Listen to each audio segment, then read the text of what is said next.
Hello everyone, my name is Paul. Welcome back to the new news. I hope that everyone's having a fantastic day. I hope that my actual video feed might be actually the right side up this time. And I hope that you, your family, and your friends are safe. And if not, I do hope that you find that safety and security in the very near future. I hope that you guys will forgive me for Wednesday. I understand we didn't stream on Wednesday, nor was it announced.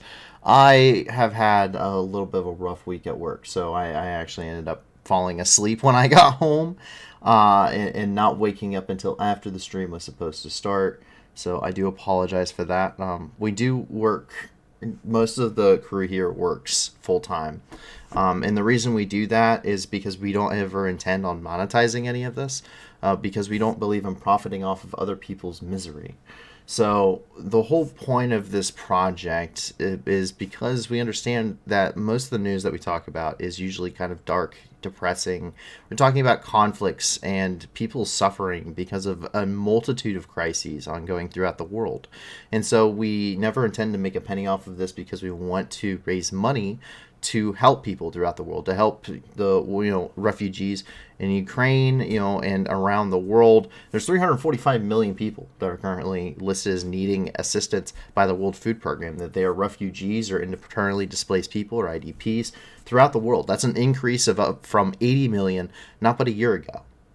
So the whole point is to inform you.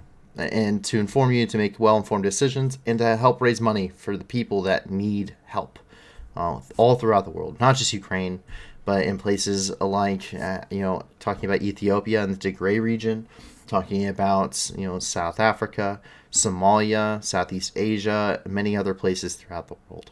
So if you guys could help us be the news that gives back and help us live up to our motto, by checking out the video description below and check out all the awesome organizations that are down there and check out all of them. I understand Ukraine's the hot topic right now and they certainly do need our support, but there are many, many millions, hundreds of millions of other people all throughout the world. In fact, every 4 seconds someone dies because of starvation throughout the world. So with that, keep that in your minds. And if you can't give a lot to these organizations, give a little. If you can't give anything at all, that's perfectly okay too. Help us grow this project. Help us, extend our outreach. And the way that you were able to do that is by you guys liking, subscribing, sharing this amongst your friends and your communities and your families. And the more people that come here, the more of an impact this channel, that this group, this organization we've created here, this community that you guys have built here, the more of an impact we will have on people's lives throughout the world and put a lot of good back into a world that seems at times rather dark. And I can't think of a better cause to support, and I can't think of a better cause to be doing this for, and I'm sure the rest of the team agrees. So thank you very much for the support you've already given us. I see that there's 291 people that have subscribed to this already, which is unfathomable to me personally. I never thought something like this would grow to the extent that it has, and I thank you all very much, very personally, regarding all of the support you've given us and continue to give us. So thank you very, very, very much. Now, as we get ready to get into the news, for those that may be new here, please, if you're joining us live, feel free to ask questions and to make comments. I am reading the comments. I see the latest update from Army Commander Conscriptovich Nuclear. Thank you. But we do see, I do read and watch the live chat and do respond to that. Now, to give you a little bit of a background on myself when you're going through and asking your questions. So I served in the Marine Corps between 2016 and 2020. I was a corporal, and I was an 0352 anti-tank missileman with 2nd Battalion, 7th Marines. I did 2 tours to the Middle East. My first tour, I spent 4.5 months in the country of Syria with a month and a half in Kuwait during transit between October of 2017 and March of 2018. My second tour to the Middle East, I was the Javelin team leader for Crisis Response Company out of Kuwait, and I responded and was one of the 100 Marines that responded to the Baghdad Embassy compound during the New Year's incident that occurred there in Baghdad on New Year's of 2020. And I was in country between October of 2019 and March of 2020 in total. I also went to Saudi Arabia, where I trained Saudi Arabian Marines that were going to be fighting as part of the Middle Eastern coalition there in Yemen. And so that is kind of my background. I'm a subject matter expert in anti-tank basically in anti-armor warfare and armored doctrine. I am a fully cross-trained machine gunner. I'm a fully cross-trained rifleman. I am a CLS, or Combat Lifesaver Qualified Marine. I am also a partially cross-trained radio operator. So I can talk at a lot of things when it comes to team, squad, and platoon level stuff. Stuff that's more of the tactical situations on the ground. That is where I'm better versed. I do not have any formal training in strategic or large-scale stuff, but I will give my best input with my knowledge in that. But if you want to ask questions outside of that realm, I do try to remain rather well-rounded in my knowledge. I'm very interested in history and geopolitics and in many other things. I have a lot of useless knowledge that's not really good for anything else other than what I do here.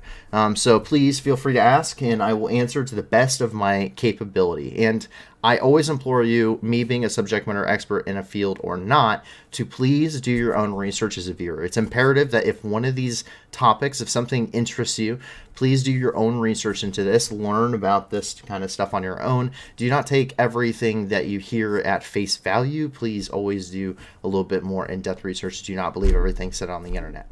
And with that, we go ahead and we begin to dive into the news, where we start off, of course, up here in Ukraine, and specifically up in Kiev, where we have a major development here. 25 million euros was given to Ukraine for energy. The European Union and the United States, Japan, United Kingdom, and others will provide 25.5 million euros to cover Ukraine's energy needs, according to the Energy Ministry of Ukraine. We're getting this from Kiev Independent.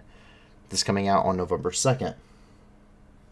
Now, as you may recall from our last stream, and this does continue clear up until today, Russia, in response to a lot of its issues that's having there on the ground against Ukrainian advancements and Ukraine hitting very critical military infrastructure for the Russians, they are striking very heavily at Ukrainian infrastructure targets, and this has caused things such as rolling blackouts in Kiev and other places throughout Ukraine. We're seeing a lot of issues with energy right now. This is cutting off running water. Of course, it's cutting off the electricity. It's cutting off the gas. And you have to remember, it is November now. It is getting cold.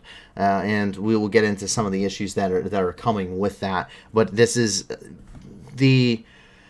a lot of people say, well, infrastructure targets are legitimate military targets, and that is true to an extent. Targets are inherently military if the majority of their purpose is to serve military. So, say an electrical power grid outside of a military base, if that is a valid military target, the primary usage of that energy grid is to power the military base itself.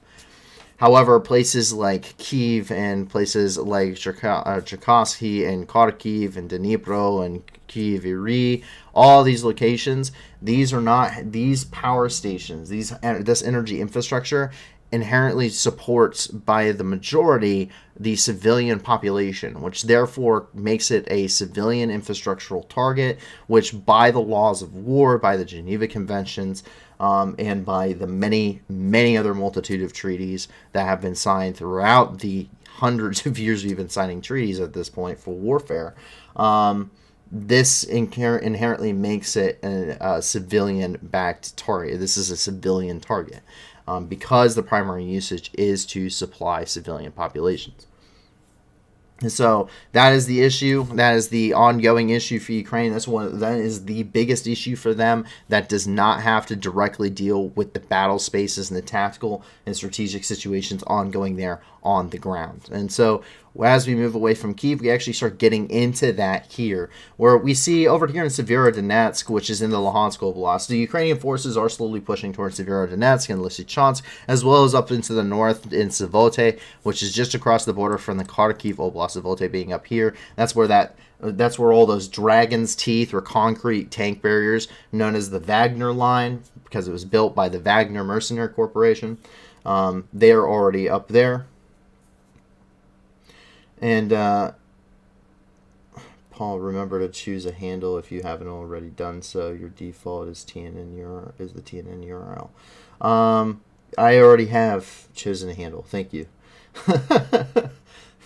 Thank you. But anyway, up here in Zavote, that's where the defensive line that the Wagner group is building, known as the Wagner line, that actually extends up into Russia as well. But Russian forces right now are receiving quite an immense amount of pressure in areas such as Crimea, Rubizhne, Lysychansk, Severodonetsk. And in Severodonetsk itself, we actually see that Ukrainian forces have used HIMARS and Mars-2 rocket systems to conduct a precision strike on a communications command center, which has been destroyed. Russian communications and command center was destroyed. This will significantly degrade Russia's capability to coordinate its forces there within this region, and this is especially important as they are currently on the defensive, and it's a rapidly moving offensive against them. They're really facing some overwhelming forces here, and they have just recently started regrouping to an extent. When it comes to the major losses they had taken from the Kharkiv counteroffensive, which entirely rolled their flank. And so we can take a look at some of the destruction here. Very apparent what this installation was. You can see, obviously, the destroyed, you can see this is a destroyed communications antenna, which is affixed to the top of this building, which is being used by the Russians. We can take a look here. So, no audio with this one, unfortunately. But very effective precision fires. That is no longer viable as a command and control point. And this is coming out of Severodonetsk. Russia did retaliate, of course. We see Russian shelling did strike the city of Kramatorsk. At least 14 missiles were fired at the city, according to Pavel Korolenko, who is the head of the Donetsk Regional Military Administration. And so it did mostly hit residential areas and near the industrial areas of the city. That seems to be the majority of what the targets was the industrial section. However, we're seeing these things once again hitting high-rise apartment buildings and the like, which is where this comes from today. You can see apartment buildings here obviously completely engulfed in flames. We see immense amount of destruction here. Keep in mind, these are not military targets. These are civilian targets. And even look at this. This is a cow pen, and you can see this thing is peppered with shrapnel. That is their drinking water, peppered with shrapnel. These cows, they likely have some that have injuries. You can see it's splattered mud all over the place. You can see these are civilian homes. These are not military targets. Very clearly not military targets. Once again, immense amount of destruction. And this is something that has been ongoing for months. This is an ongoing theme. And it's indiscriminate weapon systems being used against civilian locations. You have to have some kind of a mitigating factor when using weaponry. There's a mitigating that you have to take mitigating factors into account. You have to mitigate collateral damage. You have to mitigate collateral loss of life, especially in amongst the civilian population. And Russian weapon systems inherently don't do this. Russian weapon systems mostly their emphasis is on supporting fires using artillery. They have a massive amount of artillery, and most of this is being rocket artillery used for saturation bombardment. It's the same kind of methodology as saturation bombing used during World War II by Allied forces to level entire cities, such as Berlin, or such as many of the cities that were being used as industrial hubs to build the Luftwaffe, or building tanks, or what have you. Just bombing a city, it's not precision bombing, it is just carpet bombing in a place. That is the same thing, but in artillery form, saturation bombardments. The BM-21 Grad system, it's the same type of Katyusha system, the Katyusha rocket system used in the Battle of Stalingrad. It's just on a new chassis. They can fire 40 rockets. It's a dumbfire 122 millimeter Katyusha rockets, and it fires 40 of these in a salvo. And that's what it is. I mean, we're looking at a scorched earth policy on the part of the Russian forces, and it's just causing an immense amount of just needless destruction in an already horrific war.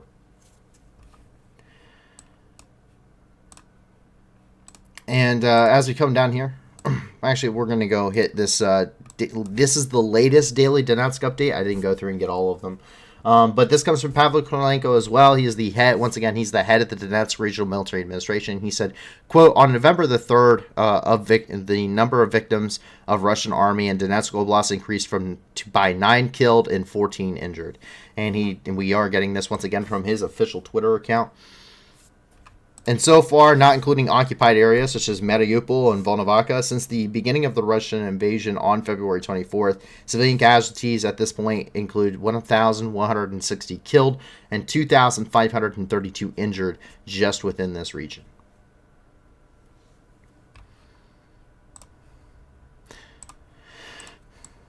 That brings us up into Bakhmut. Bakhmut has seen a very significant amount of fighting over the last few weeks, and it's really been an uptick. Bakhmut, so this was a question I actually ended up seeing on Twitter that someone had asked, and I think it's good to address it here for those that may not be aware. Bakhmut was a strategically important objective for the Russians 2 months ago. At this point, they're more or less attacking Bakhmut simply because of a really bad Russian command structure.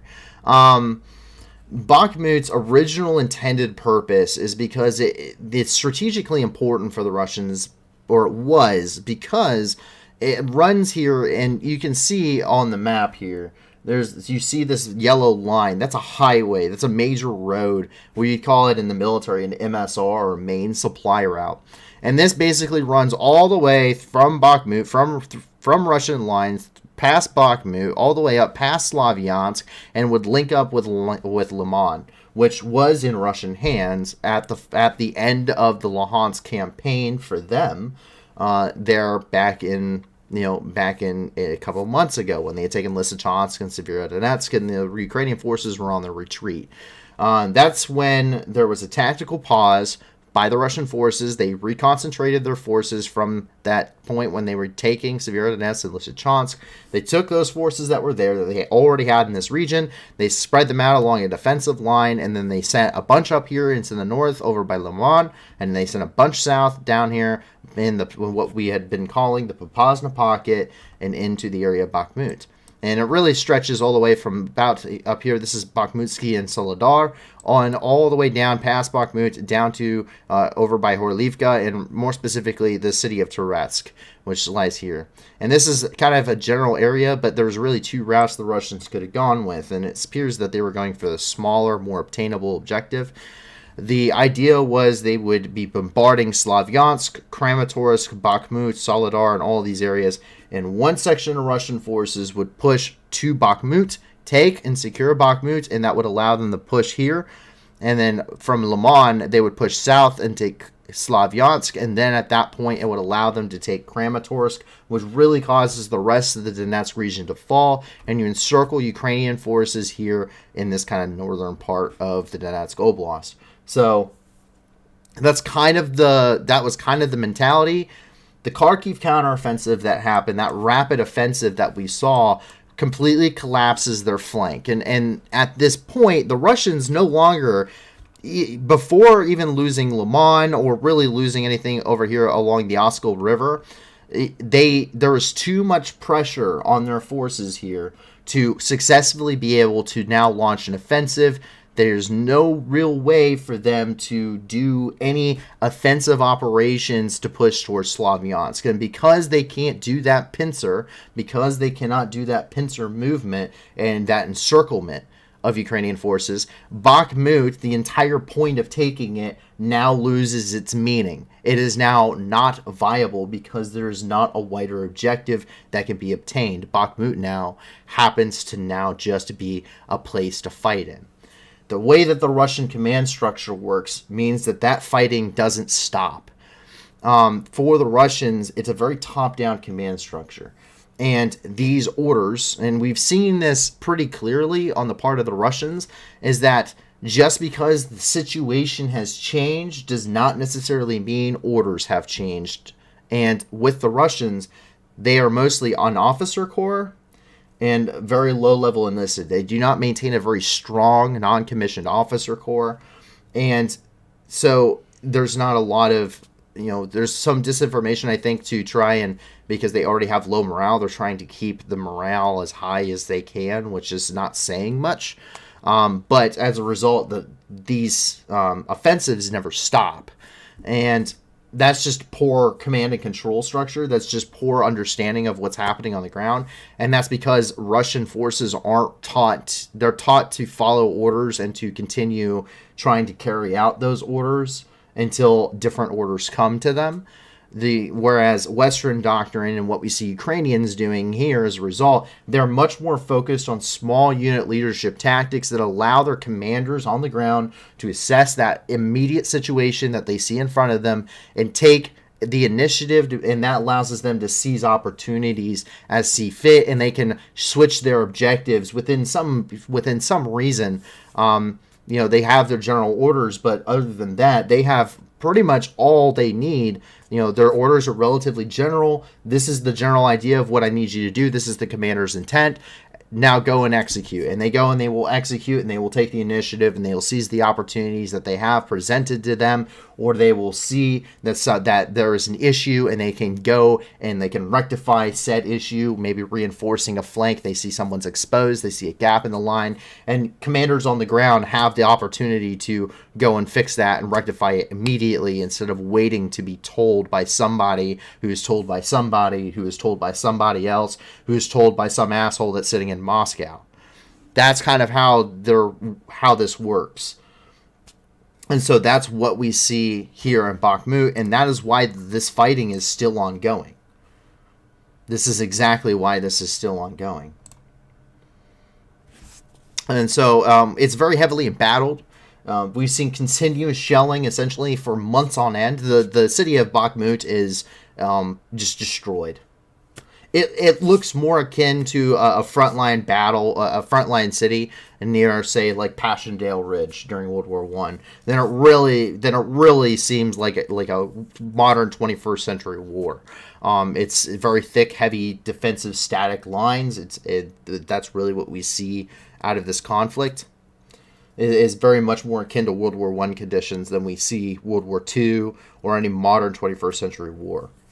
And so up here in Bakhmut, we can kind of take a look. We have several different things that have come out over the last few days regarding this situation. And there's still civilians living here.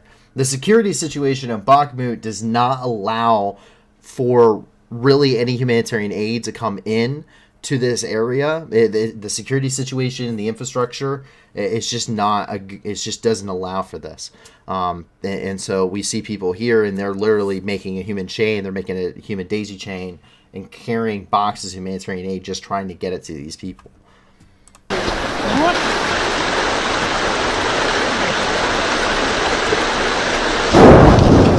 Сейчас, подожди, да люди-то идут. Люди идут, что я буду их толкать? Я сам, отойдите в сторону. Дай, сюда отойди.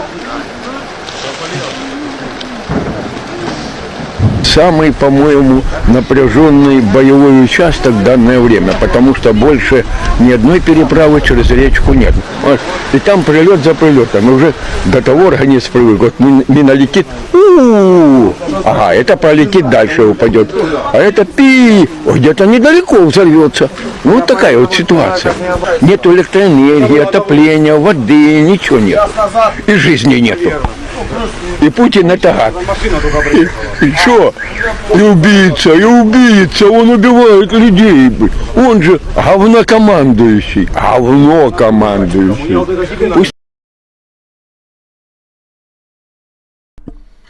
So I see a couple questions coming in. And so what we see here, let's see. Bookham 40 says, how solid is Wagner defense line? Ukraine can go around if need be.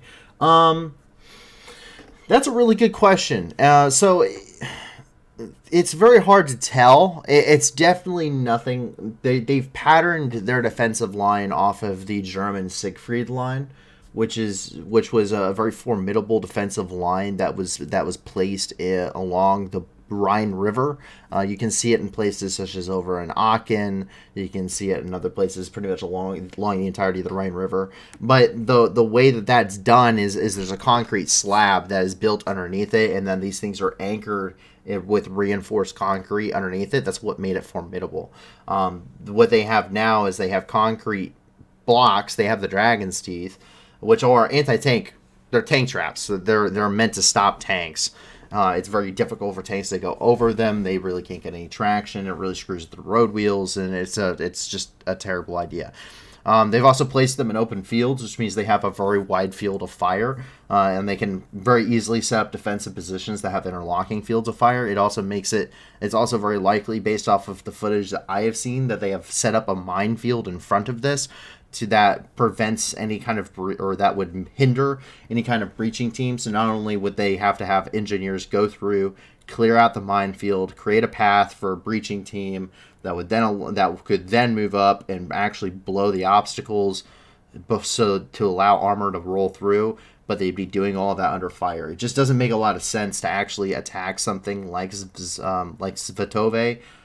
Now, I'm not saying that the Russians actually built a really good defensive line, but they have a defense in depth there that isn't really something we've seen yet throughout this war. That alone makes it a very difficult obstacle. They have trench lines, they have entrenched positions, they have pre-built they have prefabricated bunkers, and we'll get to some of that here in a few minutes, but they have prefabricated concrete bunkers that they have brought in placed. 1-2 man bunkers, not anything huge, but they are very they're hardened defensive positions. There are hard points. And they built tank ditches, tank traps, mines, open field, so perfect for interlocking fields of fire, like I said. And then they also have the numbers advantage artillery-wise. So the best thing to do is to actually just mark that obstacle is there and bypass it, as if you would if time was a factor for going out on a patrol or a mission in Afghanistan or Iraq or Syria. If time's a factor and you come across an IED, you mark it and you bypass it, because you don't have the time to wait around for an EOD to come out and blow it up. So you mark it and then you bypass it, so that way you're not hindering yourself, but you're also not hindering your mission. And I think that's kind of what, even though the Ukrainians are pushing towards this because it is a key city, I don't think we're going to see an actual assault on the defensive line itself. I think we're going to see a mark and bypass, if not just an encirclement movement, which mitigates Zvatove's strategic importance anyway. If everything around it is controlled by Ukraine, it really doesn't matter if the Russians in here are starving to death, because they're encircled and can't do anything. They're not posing much of anything, but are just kind of a fixing force, because you have to maintain essentially a minimal amount of troops around Svatove.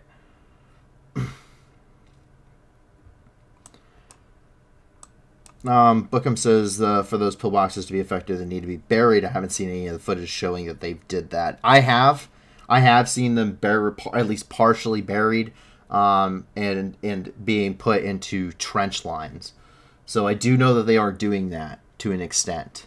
To what extent, I don't know, because there's not a whole lot of information on it. And I can't afford the $50,000 a year it costs to get Maxar satellite imagery. So I can't tell you. But maybe one day we'll get there. But it is not this day. And he also says, Bookham also followed that up with, I thought they were trying to increase, before the invasion, their professional troops would build an NCO corps. Kind of, but not really.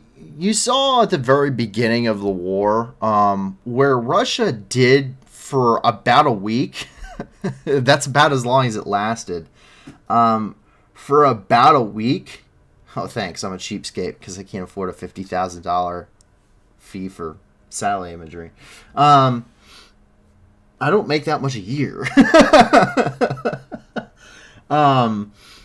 So anyway, he says, so the Russians, for about a week, because that's about all as long as it lasted, the Russians had some kind of like an ROE, rules of engagement. The Ukrainian babushka, for those that may remember, was going up and very openly in the middle of in new freshly occupied town, telling a Russian soldier to fill his pockets with sunflower seeds, so that way when he lies down in Ukraine, at least some sunflowers would grow.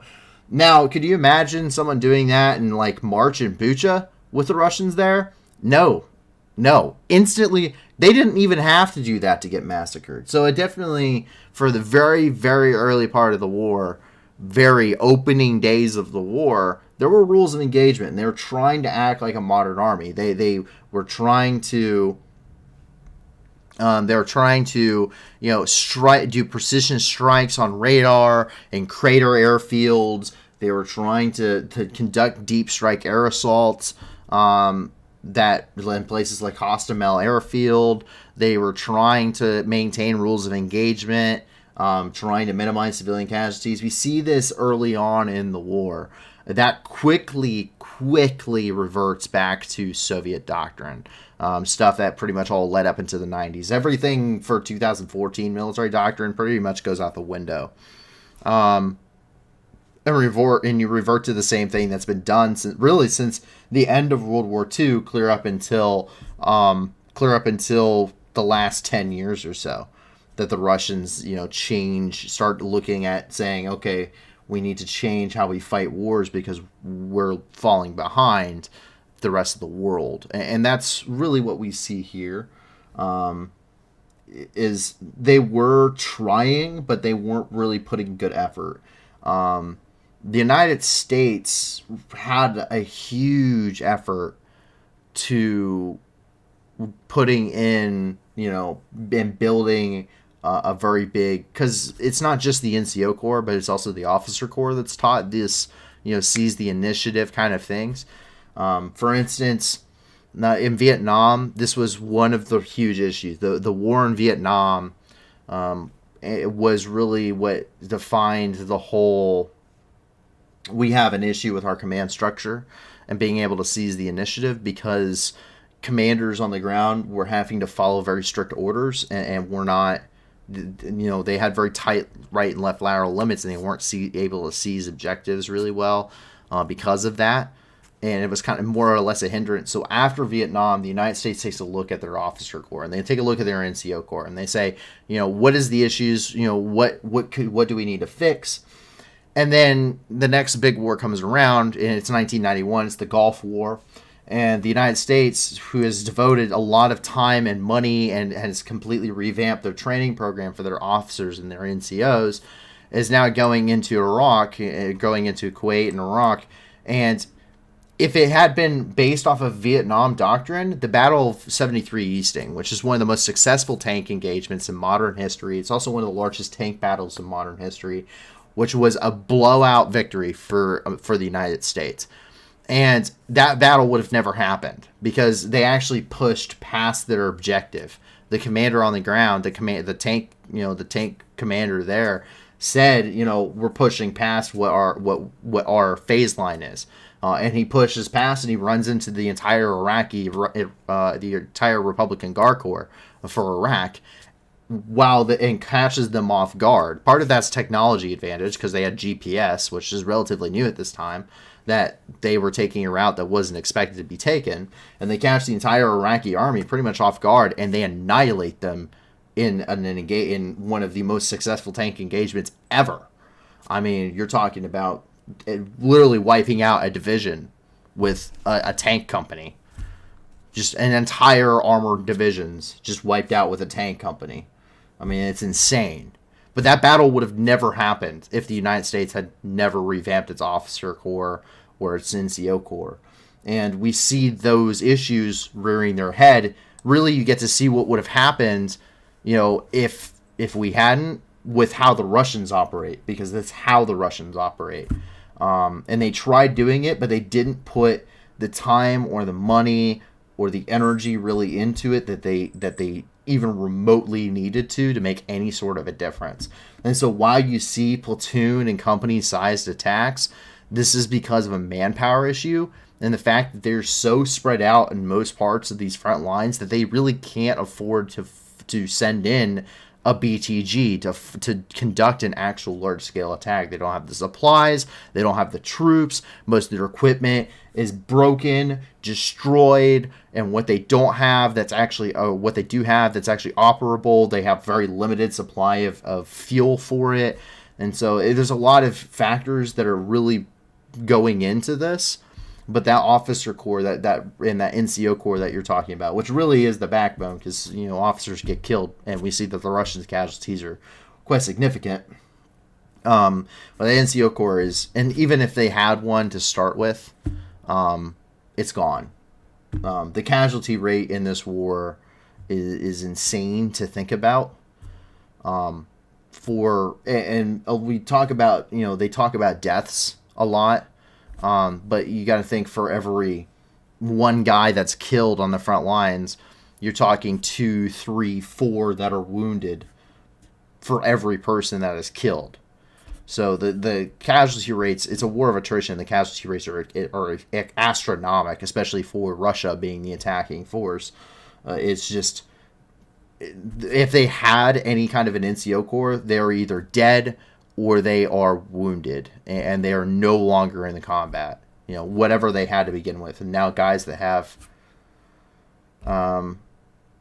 you have guys that don't really, have any experience to begin with, which is why Nuke over here constantly says,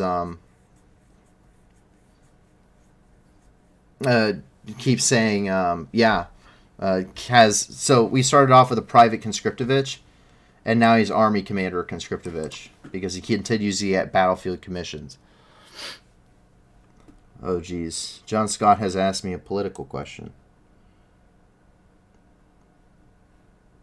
Do you think if Republicans will stop supporting Ukraine, if Red Wave, please keep supporting Ukraine? So I really don't talk about domestic American politics. That's a pretty hard set rule for me, is I do not talk domestic politics on this channel. Because it's not really what I'm here to do. I understand we talk geopolitics, but I try to keep it just, this is what's going on, and not get into my hypothesis on something. I don't know if there would be a stop to supporting Ukraine. Usually the ones that speak the loudest are the minority in a group. And those that are the most vocal are usually the most extreme. And that goes for any ideology. Simply like ISIS has a huge presence in some places, but for as big as the caliphate was, they really didn't have that many guys. Like, ISIS was huge. Don't get me wrong, like, they were hugely successful as a terrorist organization. I mean, they built a whole caliphate, but they're extremists. You're talking about 60,000 people in countries with tens of millions. Like, that's the thing. Like, the loudest voices are usually the minority of a group, and it's usually the most extreme of the ideologies that are talking. That are the most vocal, because that's what people That's what people focus on. That's what people focus on. You focus on certain individuals or certain groups because they talk so loudly. They vocalize so loudly, their beliefs, they're so extreme, and it's so divisive, and because you can't help it. I mean, you can't help but look at that and question something, and ask yourself a question or have a disagreement with it depending on your viewpoint. So I don't think the majority of people, the bills that have passed for the funding for Ukraine have been, majority of it has been very bipartisan within the United States. It's been very heavily supported. There's a very small minority of individuals who are really pushing, for, we need to stop supporting Ukraine.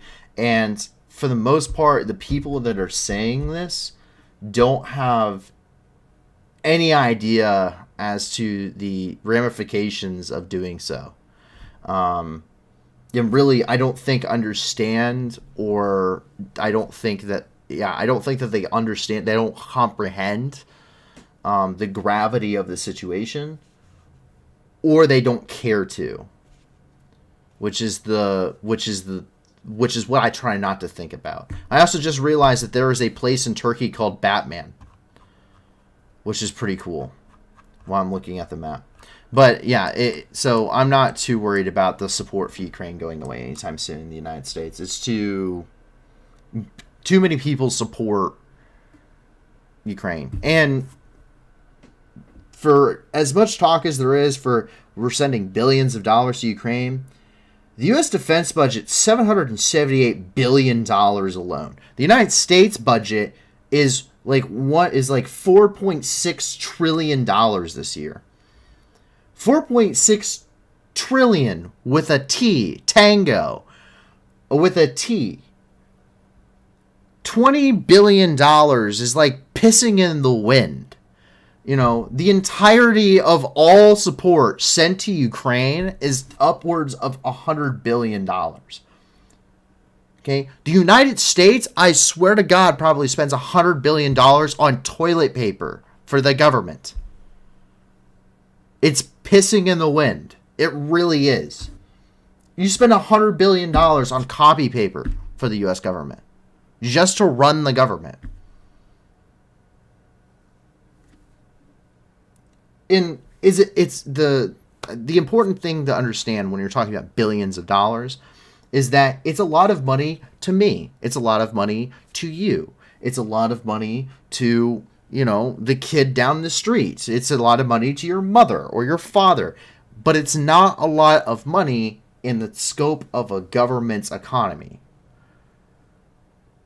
That's the thing. Like, it's scale. It's a lot of money to you or me because I get paid, you know, I get paid $18 an hour to go do my job, you know, or whatever I get paid, you know. You get paid, I get paid, you know, $35,000 a year.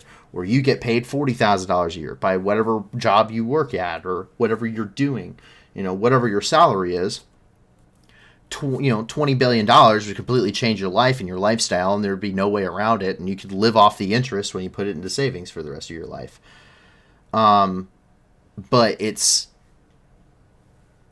not, you know, on a government scale of $4.6 trillion. I mean, that's incomprehensible amounts of money to me and you. Like, that's incomprehensible.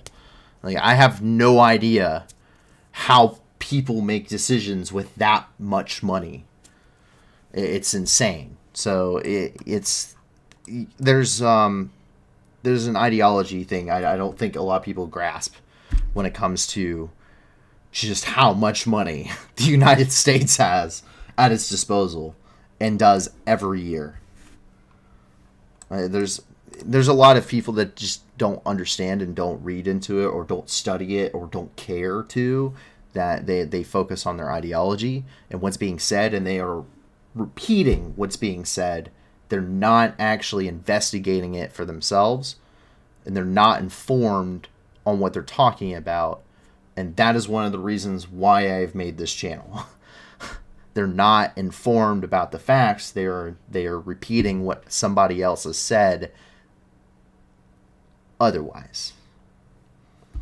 I hope that answers your question probably a little bit further than it probably needed to. This is over by the coal plant here in Bakhmut. Getting back to the news here. Sorry, it has apparently it has copyright music.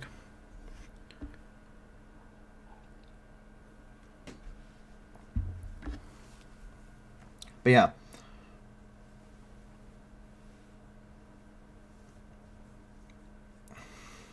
Thank you, Riley, for...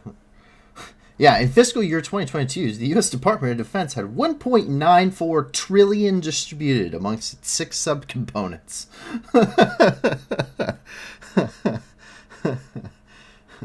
Think about that. 1.94 trillion with a T, and we have spent, since 2021, we have spent 20.4 billion with a B, which comes out to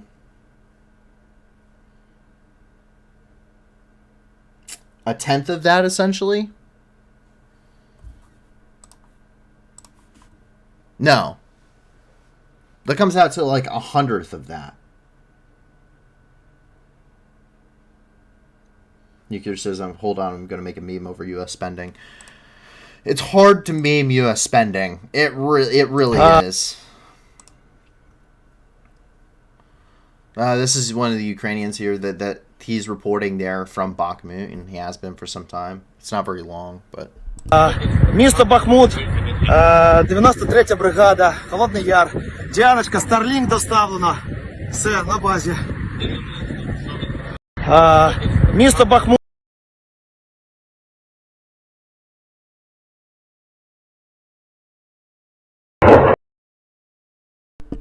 So this is a shoot down of a Russian jet here over the just outside of Bakhmut. This happened, but this happened yesterday. So take a look. Есть, вода! Не дотянешь, сука, не дотянешь!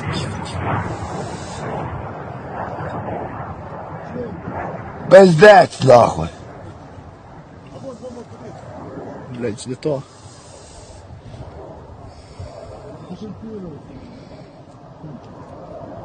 Yes! Yeah! Yeah! Yeah! Блять, я тебе більше бачу, чим зрив. Та ти що, блядь?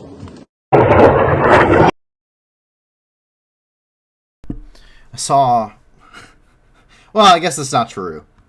So, regarding the meme over U.S. spending. Because I have one saved on my phone. Unfortunately, I don't save a lot on my computer. But I have one saved on my phone. And it's just a bunch of F-16s on the tarmac. Just loaded to bear. Just ready to go screw up a nation. And it says... Russia's... and it's talking about, you know, the U.S., you know, the tensions growing between the U.S. and Russia and U.S. and NATO. And it says... Russia's about to find out why people in the United States don't have universal health care. I just love that so much.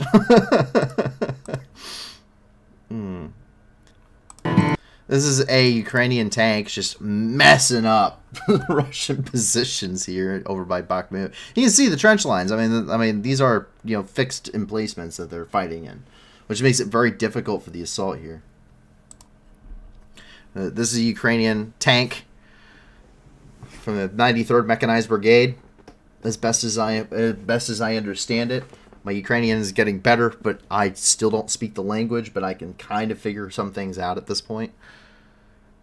Like I can read Bakhmut now in Ukrainian, and Severodonetsk, and Novokakhovka, and Mariupol, and Kiev, and Dnipro. In Zaporizhia. Like I can read certain cities and certain and I can understand certain brigades who they're talking about at this point, but I think that was just bound to happen over time. Let's see here. So this is some of the destruction here over here in Bakhmut. Я вас, друзі, 31 жовтня, місто Бахмут, евакуація. Перекладаю для тих, хто за перебликом. 31 октября, город Бахмут приехал на эвакуацию мирных граждан Украины от обстрелов российского оккупанта. Того самого оккупанта, который уже не первый месяц пытается взять город Бахмут. Но единственное, что у него пока получается брать, так это защику. Все, с Богом. Сложность этой поездки в том, что мы сейчас едем в Клещеевку. Она находится чуть ниже, нужно ехать по трассе. Вот сейчас, собственно, я еду по трассе, которая параллельно идет линии огня. Вот там вот боевые действия.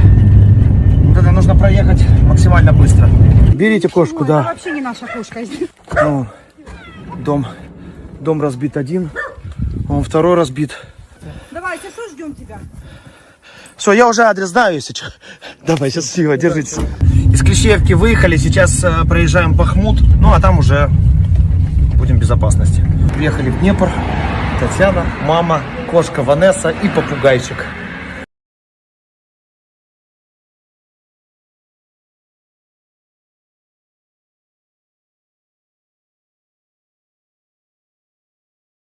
This will be the 4th time. This is the 4th time now that I have reported this in this one single city. 4th time. For those that may not know, I wrote an article. So I created a Substack account so I could write articles. I wrote an article that is about genocide. Why Ukraine is a genocide. And I went through and I pulled the treaties, the actual texts of the treaties, and I've linked them throughout the article and quoted them, and many of it, I went through, had photos that we have shown here on the stream since we started, and I pulled a lot of the information from the research we had done on this for this over the many months at this point that we've been working on this project. And in this time, in this time frame, something that really hit me is now with this report, this is the 4th time I have reported on incendiary weapons being used on Bakhmut. So incendiary weapons usage is banned under the Geneva Convention. Well, specifically the Convention on Certain Conventional Weapons that was adopted in 1981. Protocol 3 of that was adopted in 1983. And that prohibits the usage of incendiary weapons delivered either by artillery, mortars, or dropped via aircraft in an area of civilian population, such as Bakhmut would be considered. And under that, rule number 85 of the International Humanitarian Law, or IHL, which is actually maintained, these rules are maintained on the database for the International Committee of the Red Cross. It's actually banned to use these against personnel. So this is a war crime, no matter how you look at it. This is an incendiary shell. I believe it's the 9M22S. Yes, which is the same type of incendiary shell that was used against the Azovstal towards the end of the Battle of Mariupol. We've seen this used before. Air burst incendiary munitions. It uses over 100 pellets of incendiary materials, various incendiary materials. So I've learned about this a little bit more doing some research. So the 9M22S is an incendiary grad rocket. It's a 122 millimeter Katyusha rocket. It air bursts and it fires off about 100 pellets of incendiary material that immediately ignites upon the burst, and that then spreads out and covers an area within flame. It is a purpose-built incendiary munition. It does not have any kind of inherent value in another capacity on the battlefield. It's not like Willie Pete, where it's used to create smoke. It's not like thermite, which is meant as a demolition. No, it is entirely 100%. This system is only purpose is as an incendiary weapon, which is banned under the Convention on Certain Conventional Weapons, to which Russia is a party. So, once again, this is the 4th time now that we have reported on this. This right here is incendiary weapons being used by the Russian forces against Ukrainian lines and against the city of Bakhmut once again. Це може бути опять фосфор. Слухаємо звук.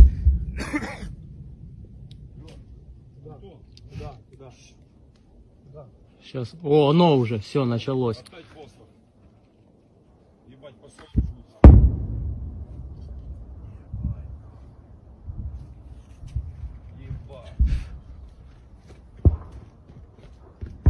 Я ж казав, що це фосфор. Я чувствую, сьогодні ночка буде пиздец.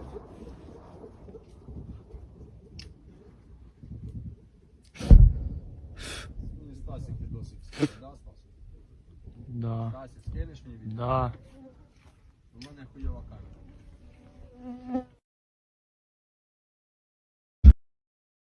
So you can actually hear at the beginning of the video That's the sound of the Grad rockets being fired. You can hear artillery. Generally speaking, you can hear artillery being fired. These are not quiet weapon systems. You can hear them being fired at you. And as this stuff starts to come in, you can see it starts to airburst. And it starts to airburst kind of up higher and higher. You can hear them pop as they're detonating midair. And there's a very distinct sound you can hear. It sounds kind of like a... The best way it sounds like a whoop, whoop, whoop, whoop, whoop, whoop, whoop, kind of. Я ж казав, що це фосфор. Я чувствую, сьогодні ночка буде пиздец. Right there. Like something's... but that is something that you would hear... That what that is it's the canister. So this stuff's kept inside of an internal canister inside of this. It's the same way with like a flare. With a flare round. A flare round will make that sound as well whenever it's being used. It's very usually you don't hear it in videos like this, which is why I thought it was important to hear. Because most of the time you don't hear that, usually quality of whatever they're using, but that's a very distinct sound. That's the canister actually falling away from this as it's bursted into the air, that whooping sound. A lot of times there's usually that's created by the sound of the canister on a parachute. But these don't have it, but these are also slightly larger munition, so that's why you can probably hear it better here. But thought that was just kind of interesting because I normally don't get to hear that, and it's very hard to catch. I have videos of it, but it's very, very hard to hear it. But I have it from some videos that I took personally of mortar rounds getting dropped. Over here, you know, we had the one Russian guy who put just like 20 pounds worth of high explosives on the front of his Kamaz. He put explosive reactive armor on the front of his Kamaz logistics truck and was killed 8.5 hours later. So we have had that. This is one of those instances. If you are in the military, please store shit properly. Because it's just an accident waiting to happen. So, you see that? Do you know what that is? So this is a BTR. This is a Russian BTR. It's in its Flora paint. So this is a Russian BTR. And all of those are anti-tank mines that are just thrown onto the back of this thing for storage. Now, the BTR already has problems with armor. Like, it's not very well armored.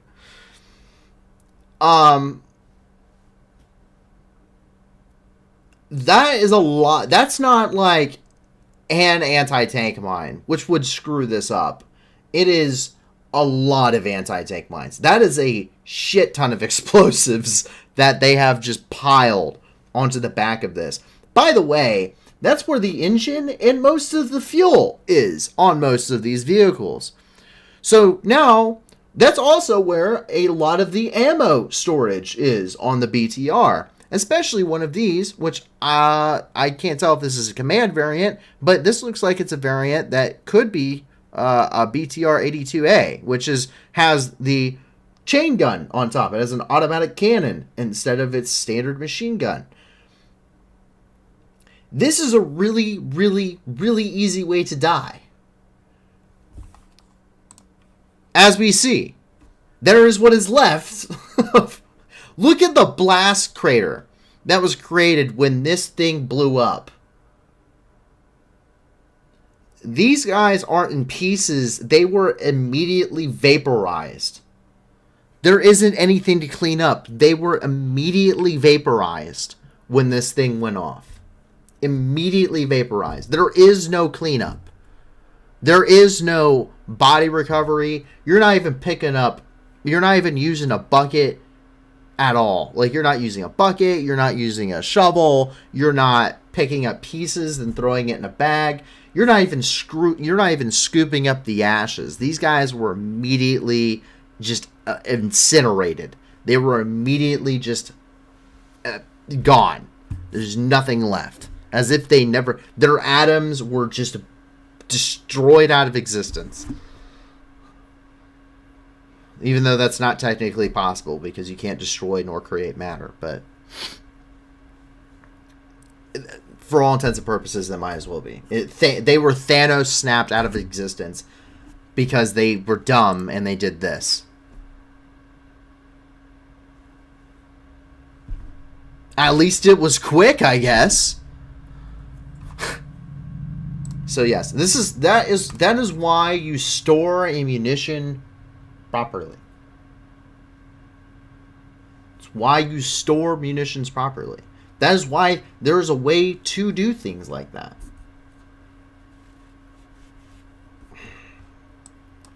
We kind of hit on it a little bit earlier, but it's November now, and that means that Ukraine is getting ready to get cold. One, it's been raining. It's been raining pretty much all the time for the last several days and weeks. It's been very dreary, and what we're seeing is that that's causing what's called the rasputitsa. The rasputitsa is a very thick, heavy mud. It bogs down vehicles. This is what we saw that the Russians were really having a hard time with in the northern part of Kiev, and that is starting to hit the country again as it's getting colder, as you know, these vehicles are tearing up the terrain. But it's naturally like that anyway, and this ground is just soaking up and just creates this huge muddy bog and this mess.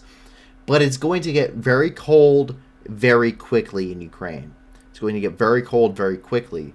And a lot of people throughout Ukraine do not have running electricity, they don't have running water, and they don't have gas to heat themselves.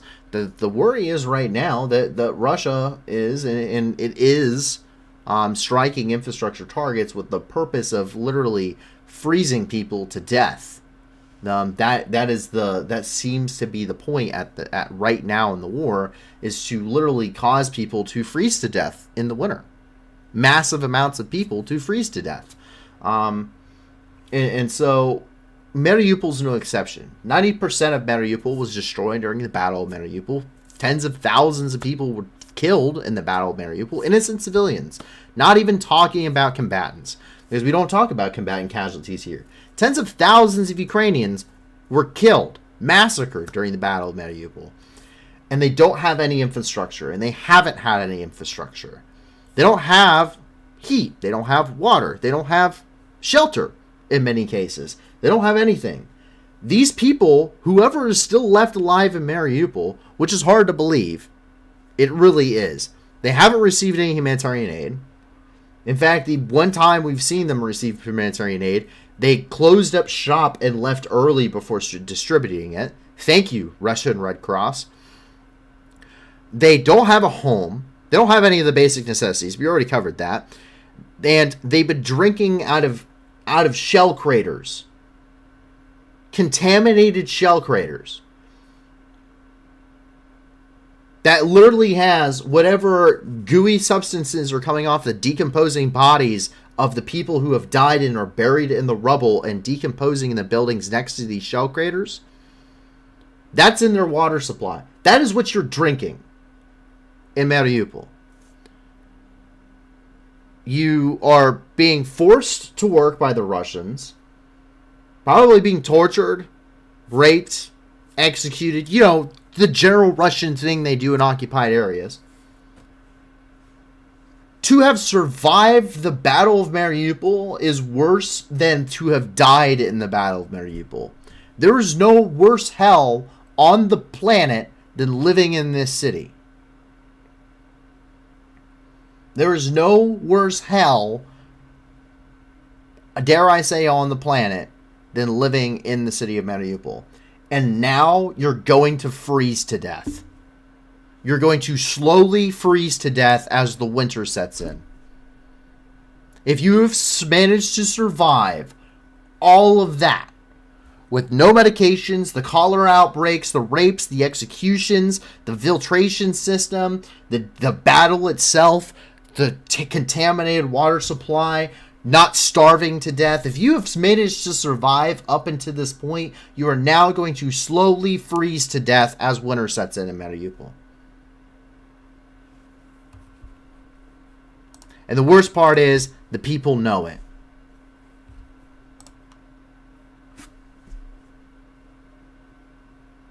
They know it.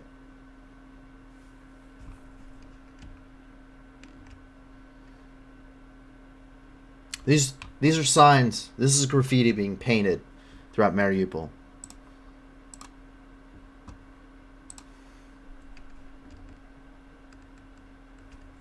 Help.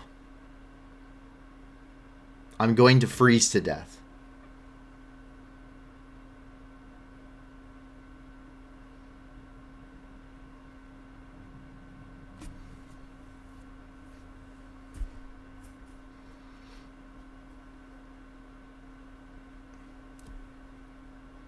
Think about how much a human person could endure.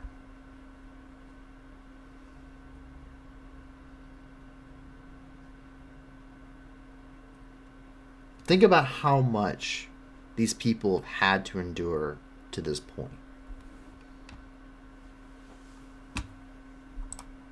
It is incomprehensible to the human mind.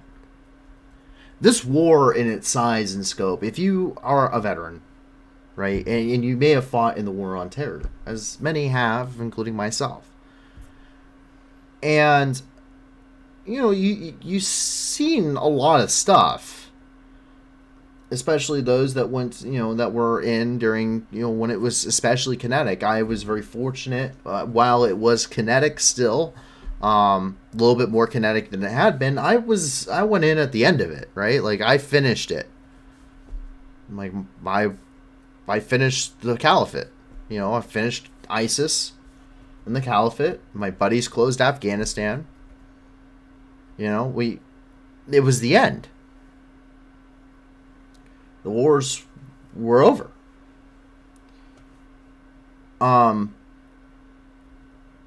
But I've seen destruction on a level that really makes you question. You know, in Syria, I saw destruction on a level that makes you question the morality of man and the justification for such brutality as a race, as a species. And that does not even in a fractional marginal amount compare to Mariupol, or really to the war in general. The insane level of destruction is incomprehensible to anyone that has fought in a war in the last 30 years. I truly believe that. This is a war beyond any kind of size and scope that anyone could really put. There's no real good words to put it into. I mean, and I've seen the torture cells from ISIS. You know, I've seen the scratch marks in the walls from their victims. And I cannot believe, and it cannot put into words, and that doesn't do it justice to see the photos and the videos of those that have been, you know, what they've endured in Mariupol. It truly doesn't. And now they're going to freeze to death.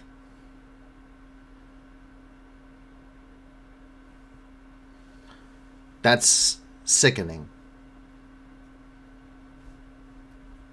That's beyond sickening. And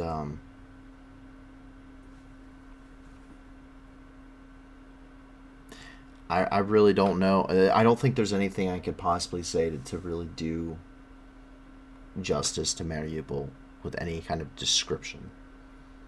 Though I try.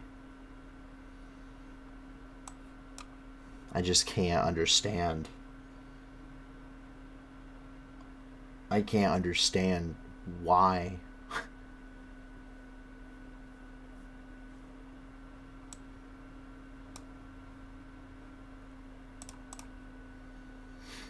On a little bit more of uplifting news, 107 Ukrainian prisoners did return home. There was another prisoner exchange. This is coming from the security services of Ukraine. Take a look.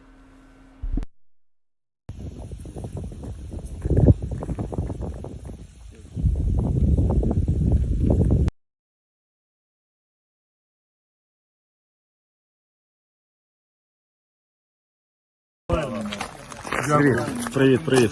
Слава Україні. Слава. Так от, качимо боку. Привіт. З поверненням, з поверненням, з поверненням. Дякую. Вам дякую. Слава Україні. З поверненням. Дочекались. Хлопці, вітаємо в Україні. Слава нації. Смерть ворогам. Вітаємо вдома. Повернення. Дякую. Україна. Понад усе. Вітаємо вдома. Дякую вам, привіт. Вітаємо вам, дякую. Слава Україні! Героям слава!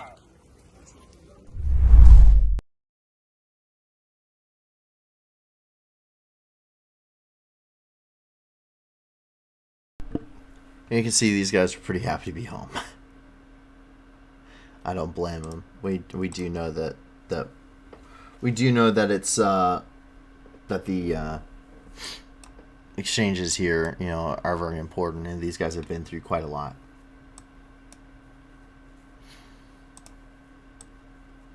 The Zaporizhzhia nuclear power plant has gone into a blackout. All electricity going to the largest nuclear power plant in Europe has officially been cut.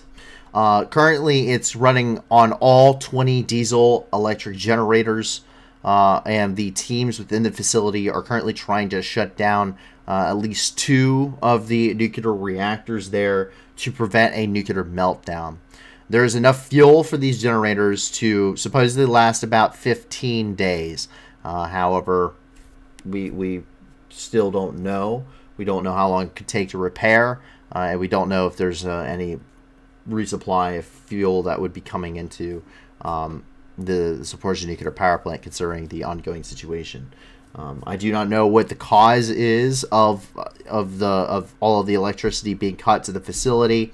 It's a possibility that it is a result of course, Russian strikes. Ukraine right now is talking about Russian terrorism.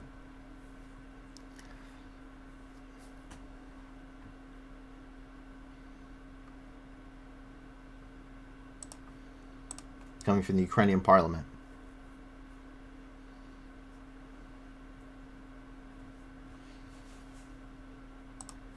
Do you remember that Russia was accusing Ukraine of creating a dirty bomb? Not but a few days ago, and the International Atomic Energy Agency, or IAEA, actually went to Ukraine and did further inspections of all their facilities and found nothing out of the ordinary. Everything was still in compliance, and there was no undeclared nuclear material missing. So, yet it would appear that something has happened that has damaged and cut all electricity to the largest nuclear power plant in Europe.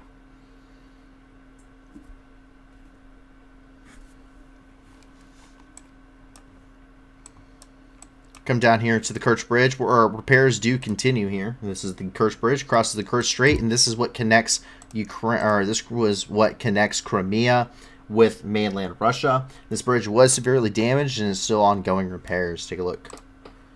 So this is the Kerch.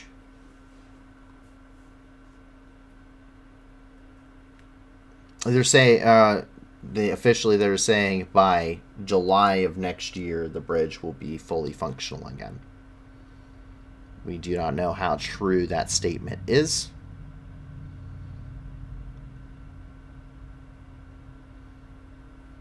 but we do know that they are working on getting it repaired. And the reason why is because it's a vitally important connection.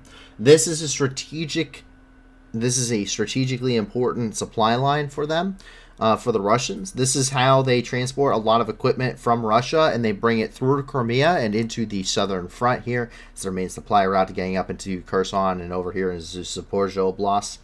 And over here, we can see where a lot of troops are being staged right now. This is mobilized. These are the conditions in which you are living in. This is a very massive and very cramped billeting area or bedding area for Ukrainian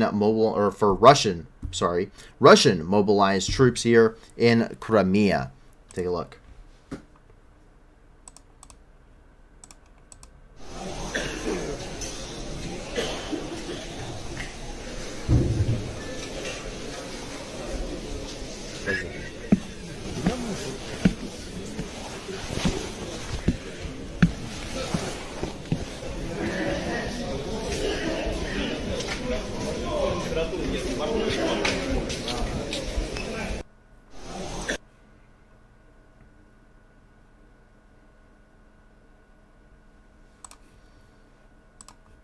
So that is the situation there in Crimea.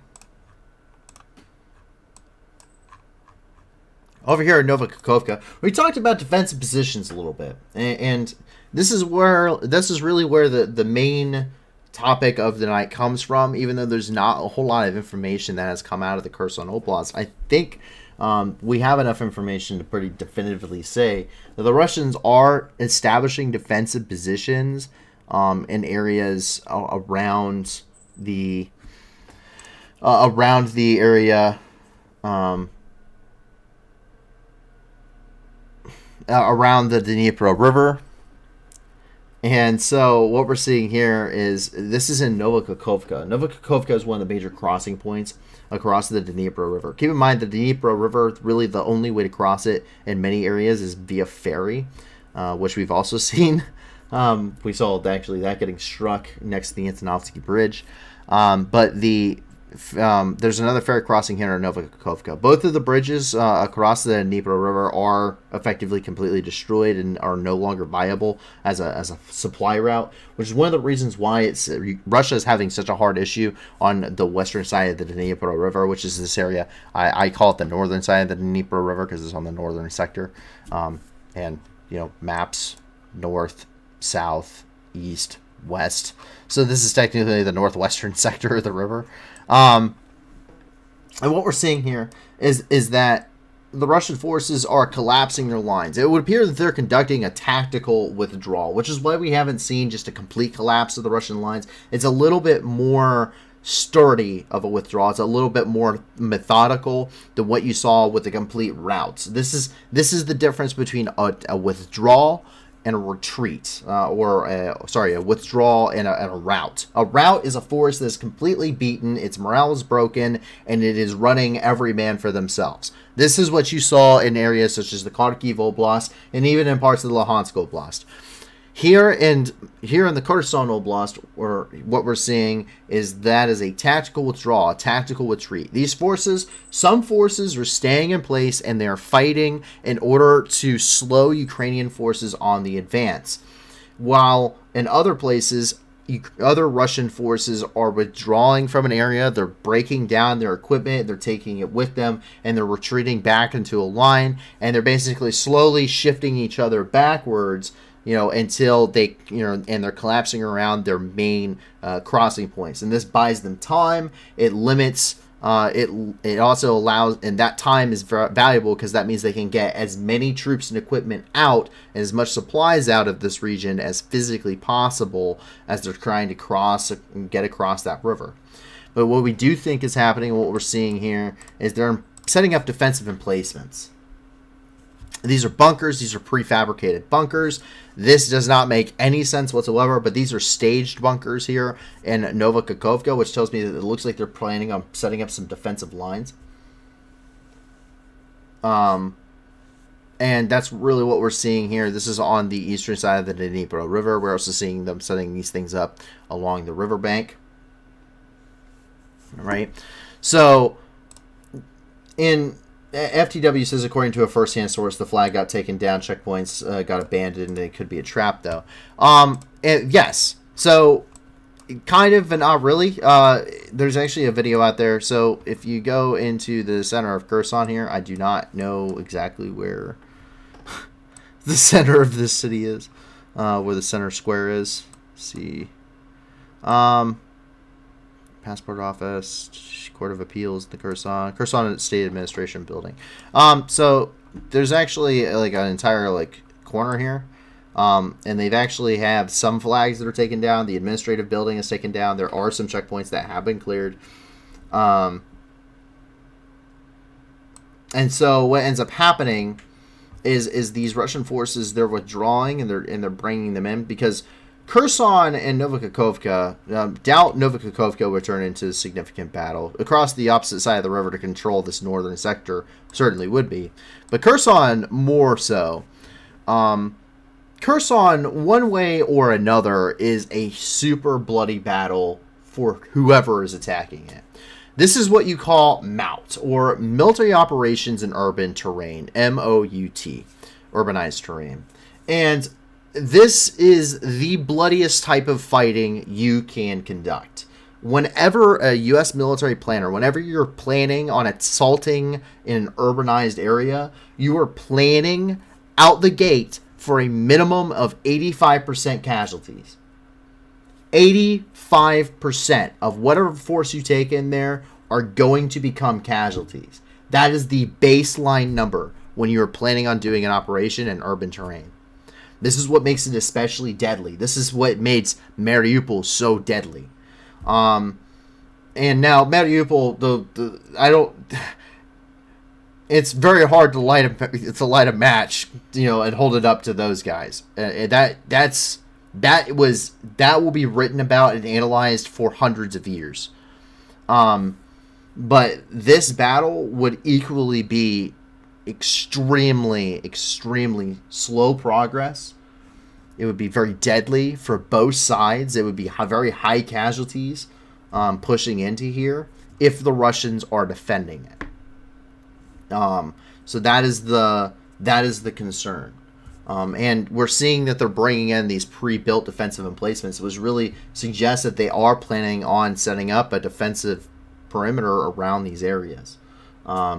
And breaking down, setting up defensive positions inside of Kherson, making it even deadlier.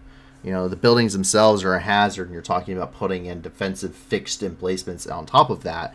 That just makes it creates a terrible situation. It's Fallujah, but two uniformed armies killing each other.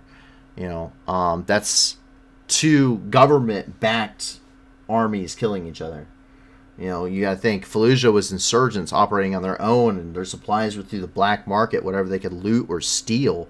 You gotta think two standing armies, government-backed, killing each other on an industrial scale inside of a large city is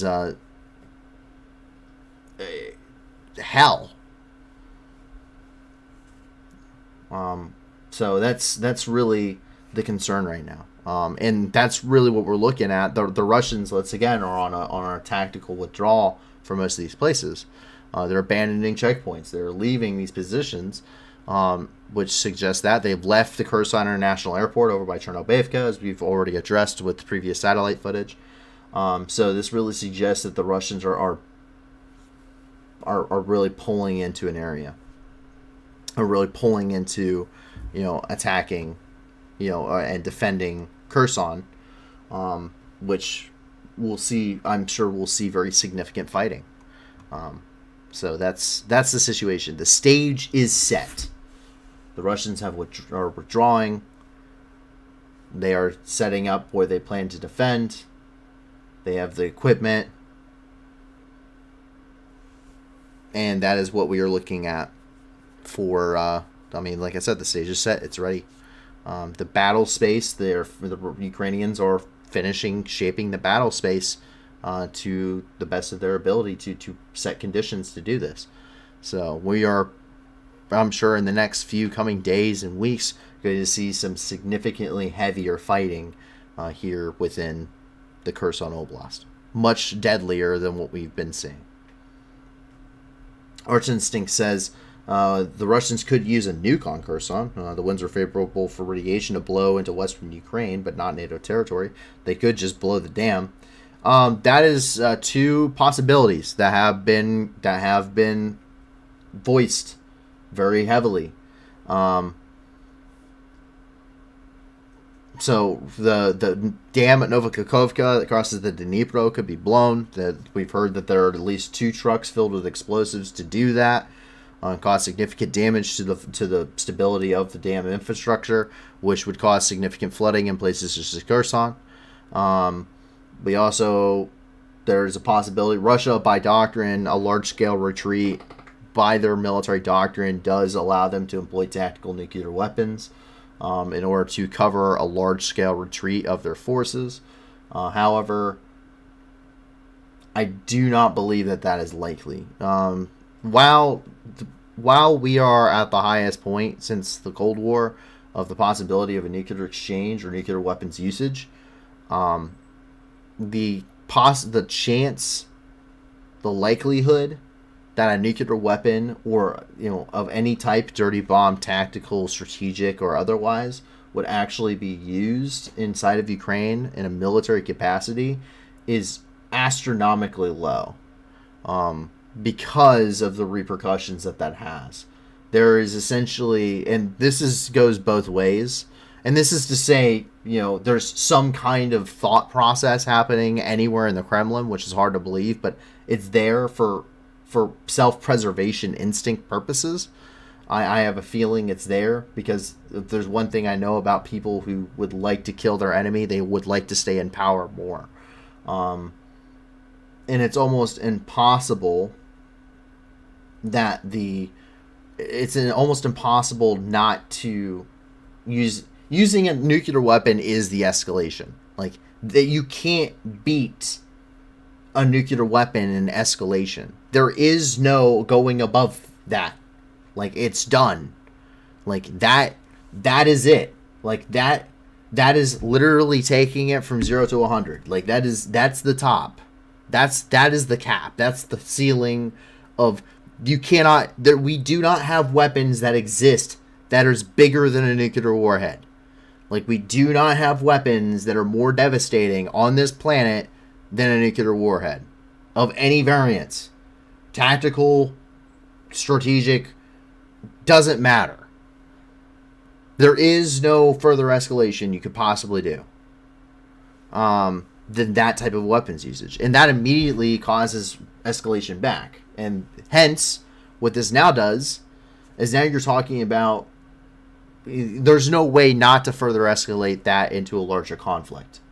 And that's exactly why there's I think there's 8,400 troops of the 101st Airborne Division, which hasn't deployed to Europe since World War II, that is currently within like 5 kilometers of the Ukrainian border, sitting in Romania right now. And there are entire fleets of aircraft, and there's B-52s, there's nuclear warheads, there's battle groups that are being pushed. Poland is mobilizing troops and putting them on the border. Like, just because the possibility is there and it's higher than it used to be. But using a nuclear weapon instantly causes Putin to lose his power, because he will be removed from power if that happens. His forces, any forces he has in Ukraine, would be instantly annihilated by a NATO involvement, because that would bring NATO into the war. That has been said in everything but name. So that's that's kind of the self-preservation instinct. Whatever the Ayatollah in Iran is the same way. He bombed Al-Assad Air Base. Well, he hit a bunch of empty hangars. Like, he hit a bunch of empty hangars with Scud missiles. Why? Because he knew if he killed any Americans, like actually killed any Americans, the United States would have bombed there wouldn't have had to be an Iranian revolution, because we would have bombed his government out of existence. It just I know what the response was. I saw the aircraft at Al Jaber Air Base. I knew exactly what the response was. I was there. He wouldn't have there wouldn't be an Iran anymore. So they like, if there's one thing they care about more than winning is keeping the power they already have.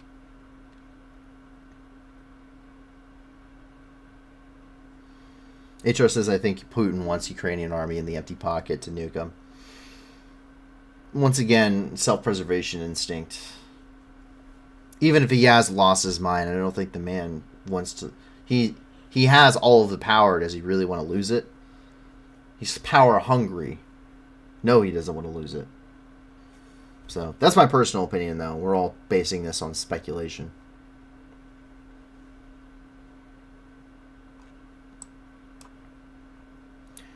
Charlton Brooke says, do you see the video by H3 deuterium needed inside them? You know, there's a lot, you know, I've been watching a lot of videos about nuclear weapons lately, and yeah.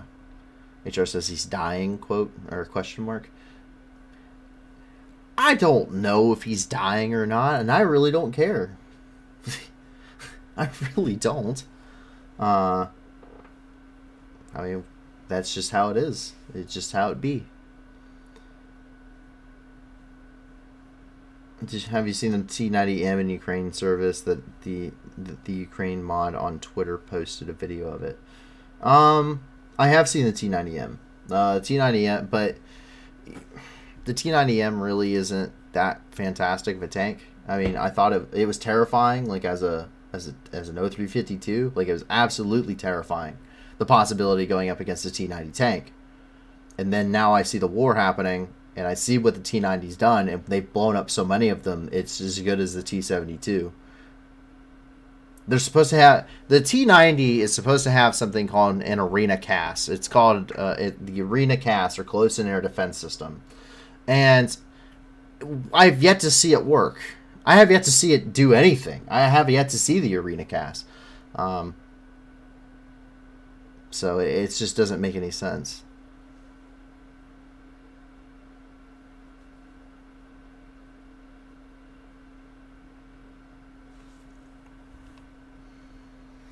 Anyway, we move up here. And we see that the UN is delivering aid, finally, into these areas that have been liberated within the Kherson Oblast. We're seeing that it's assisting over 7,500 people. This is coming from UNICEF themselves, from their official Twitter. Take a look at that here. Я представник дитячого фонду ООН ЮНІСЕФ з Дніпра. І сьогодні ми знаходимося в Високопіллі. Ми привезли гуманітарну допомогу для приблизно 1000 людей, а саме засоби для очищення води, засоби гігієни, каністри тощо.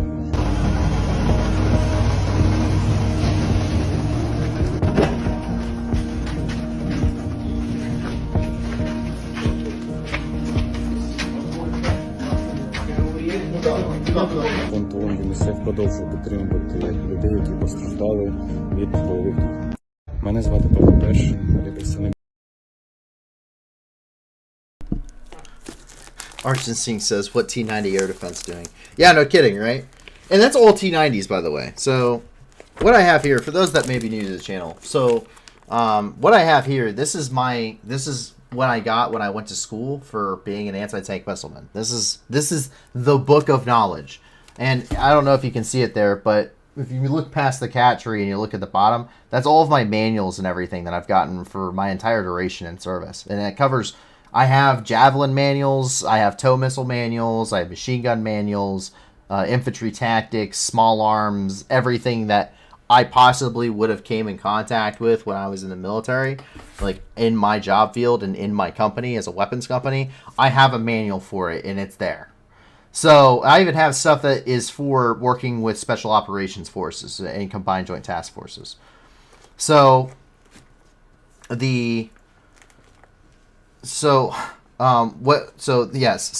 give you an idea about the T90, I just got to find it here. Anyways, this is the book of knowledge, and it has all of the armor identification and everything inside of it to be able to tell you everything about this. Yes, this is much more useful than anything you can find on the internet. Hence why I know that a Type 85 TAC-3, which is a Chinese tank, is essentially a knockoff T-72, T-80, T-90. Anyway, the T-90 is a former Soviet medium tank used in Algeria, India, Libya, Russia, and Turkmenistan. T-90 has support suspension and six single sets of large, evenly spaced milled road wheels and 3 support rollers. The glacis, which is the front part of the tank, is sharply sloped and fitted with a horizontal mod guard, and the armor consists of homogeneous cold rolled steel ceramic laminate mix. The hull is fitted with an exhaust port on the left, upper rear, and the T-90 is basically a late model T-72 chassis with a late model T-80 turret.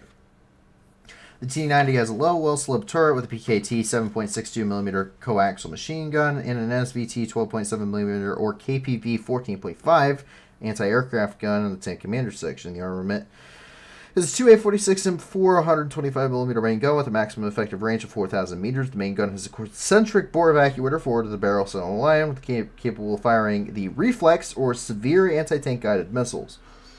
Automatic carousel style with firing up to 8 rounds a minute. They're fitted with an Arena DAS. So we have the Arena CAS, and we have the Arena DAS close-in defense system, which weighs about 45 tons. It has a 2-part electro-optical jammer, or STORA, positioned to lower left-right of the main gun. A large wind sensor that appears on the top of the roof. For 3... reactive armor, road speed. I don't really care about that. Anyway, so this book of all knowledge, what this basically tells me is, it tells me what the tank's capable of, right? Like, that's the point of this. It's so I can I can look at a T-90 and I can say that's a T-90 instead of that's a T-80. Where's the Arena gas? Yes, where's the gas? Vasily, where's the gas? Ivan. But the T-80 and the T-90 really don't have a lot of differences. With the T-Series tanks, they have very small modifications between each of them, right? But that equals out to large differences, which is why it's such a huge change to go from like a T-90 from like a T-62. But the Russians right now realize something that is very important, and it's about the one smart thing that they've done. And as much as I like to hate on them for, you know, fielding the T-62, which is just an abomination to think about, it's smart. It's inherently smart. And the reason why it's smart is T-Series tanks were purposely built to be simple. They're very simple vehicles. They have very similar layouts. You can basically train on any of these systems, and they would be equally as effective in any other tank. In this modern day and age, in this war, with such a high attrition rate, with such high casualty rates, why does Russia feel the need to field the T-90M amongst all of its units, or try to supplement it with the newest thing that they have? They really don't have to. Because in this war, where some 19-year-old Ukrainian kid with a Javelin missile, which is about $80,000, can blow up a $4 million tank, that kid's winning the war. And there's nothing any of these tanks can do to stop it. There's no amount of explosive reactive armor, electrical reactive armor, or energized reactive armor, or just non-explosive reactive armor, NERA. There's not any kind of amount of cage armor, cope cages, whatever, javelin cages, whatever the hell you want to call them, that's going to save a tank from a tandem charged warhead. Okay, your time is done. Okay, the Javelin can and will defeat Western tanks. The Javelin will defeat an Abrams. The Javelin will defeat a Challenger 2. It will defeat a Leopard 2. It is capable of doing that. There is no... And that same thing. My tow missile back there will blow up literally any tank that I shoot it at. right? That one's already spent, but you get the point. Like, there is no point in fielding the best stuff. So if you have a whole bunch of T-62 tanks lying around, then all of a sudden that tank is now equally as good as any other tank you're going to field, and it's a numbers game for the Russians. It's a numbers game.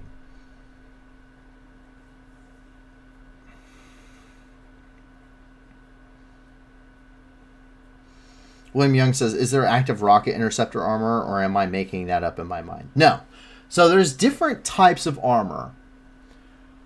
So there's different types of armor, different types of reactive armor for armored vehicles. So the three main types are the giant blocks that you see that are on top of, like tanks and stuff. And this armor, it comes in three different types, two of which are fielded, one of which is prototype.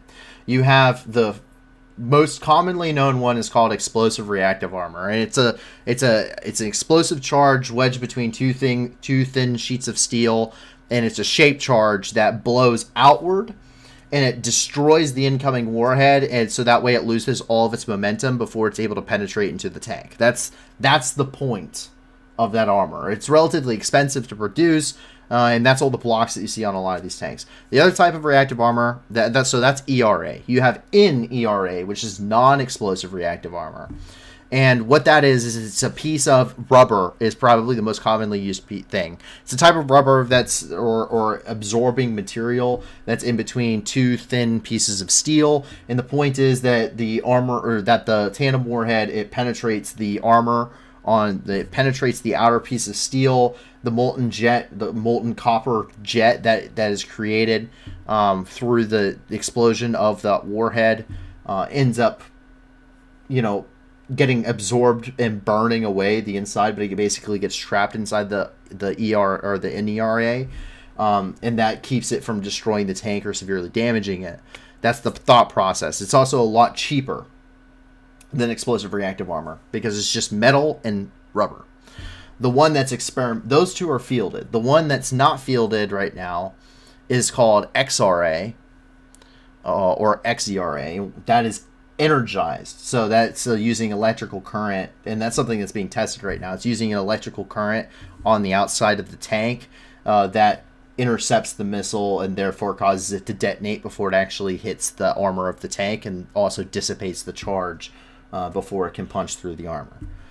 That's called XRA. There are two systems in the world, really three, but it's two systems in the world that are known to be used, that are widely used, I should say, for destroying incoming missiles and rockets. The one that you see for the Russians is the one I was talking about that's supposed to be on the T-90, but I have never seen a video of it working at all throughout the entire war. And that's called the Arena CAS, or the Arena Close-in Air Defense System.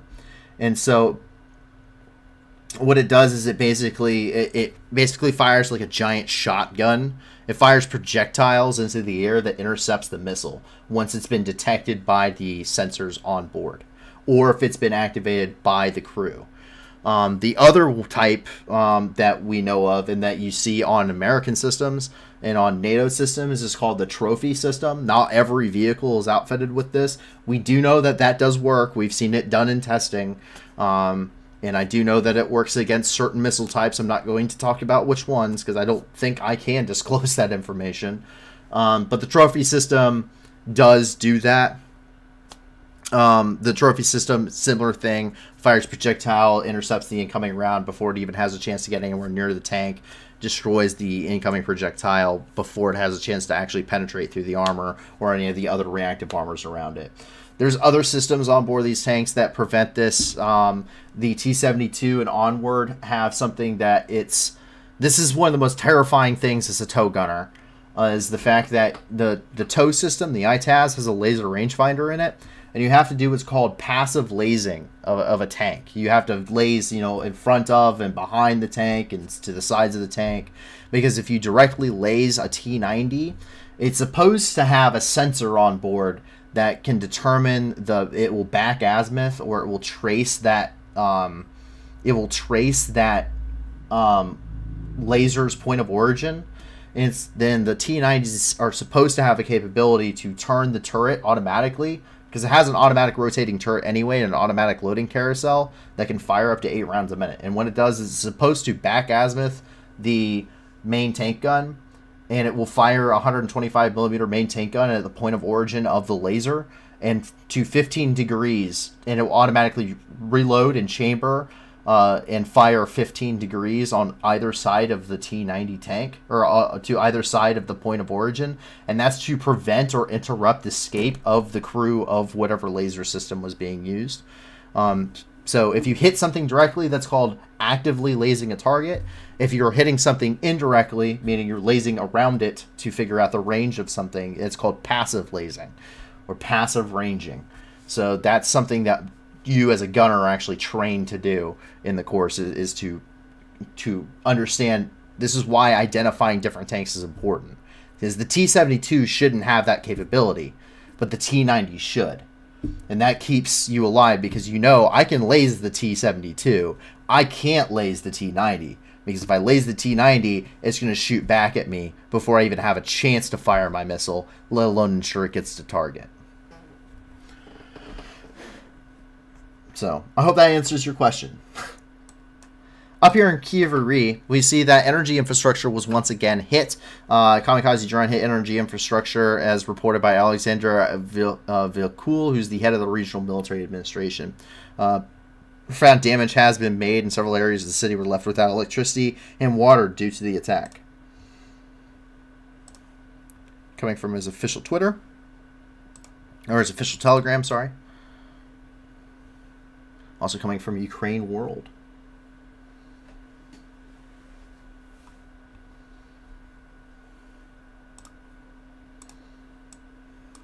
As we kind of jump down here and into Mykolaiv, we see that Mykolaiv was shelled with S-300. So, for those that don't know, the S-300, also known as the Ante-2500, is, if it's the S-300 SV, or VM, sorry. These are SAM systems, or surface-to-air missile systems. That are produced by the Russian Federation, that are also in service on the Ukrainian side, too. It's a Soviet system. And the S-300 hits air targets. They lock onto aircraft, drones, other missiles, cruise missiles, ballistic missiles, and they shoot them down. Now, the Russians are running out of ballistic missiles and cruise missiles, and so in order to supplement this deficiency that they have for longer range artillery systems, a certain number of these S-300 missiles and S-400s as well have been converted into being able to hit ground targets. They're not especially accurate, with an accuracy of anywhere from 500 to 800 meters, but the S-300 is still very dangerous and very effective. They're very powerful explosives, or explosive warheads, and can cause quite a significant amount of damage. Mykolaiv was shelled again with these, and the S-300 batteries. It mostly hit civilian infrastructure and caused pretty widespread damage amongst that. This is something that we have seen pretty extensively done before. Mykolaiv has received quite an extraordinary amount of it. You can see this is a before and after photo of the exact same building before and after the S-300 strike.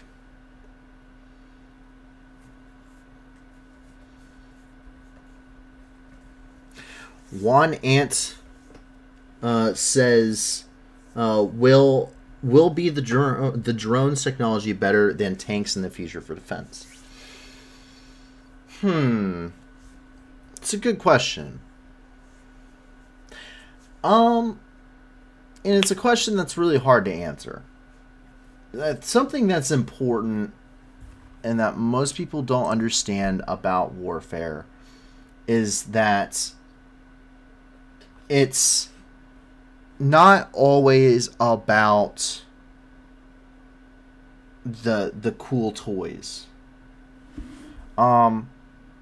Tanks have a purpose on the battlefield. Tanks have a purpose on the battlefield. They will likely always have a purpose on the battlefield.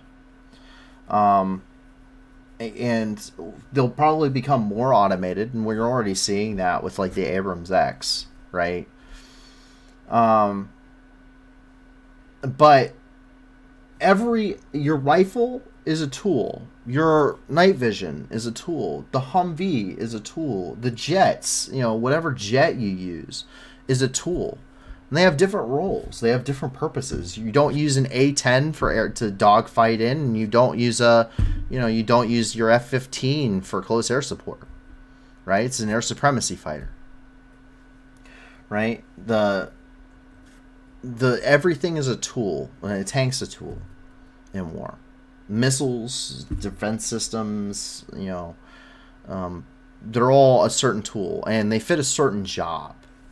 And one of the really big failings for the Russians is not understanding that entirely. Mechanized warfare, high-speed, fast-paced warfare, definitely has advantages. But Russia doesn't maintain any light infantry battalions. They don't maintain any light infantry battalions, and they suffer huge casualties as a result because they don't support their armor with infantry, which makes them extremely vulnerable. Likewise, drones are a tool, and drones have a certain place in warfare. And I have no doubt in my mind that things will become better and more automated and will require less and less troops, to operate them. Maybe in some cases becoming fully autonomous. But by becoming autonomous, by warfare becoming, the Crow system is a great example of this. The Crow system is a machine gun system that allows for you to hook up a machine gun on the exterior of a tank, and it's legitimately it's legitimately an Xbox controller, and you can control the machine gun on top of the vehicle. It's an automated turret.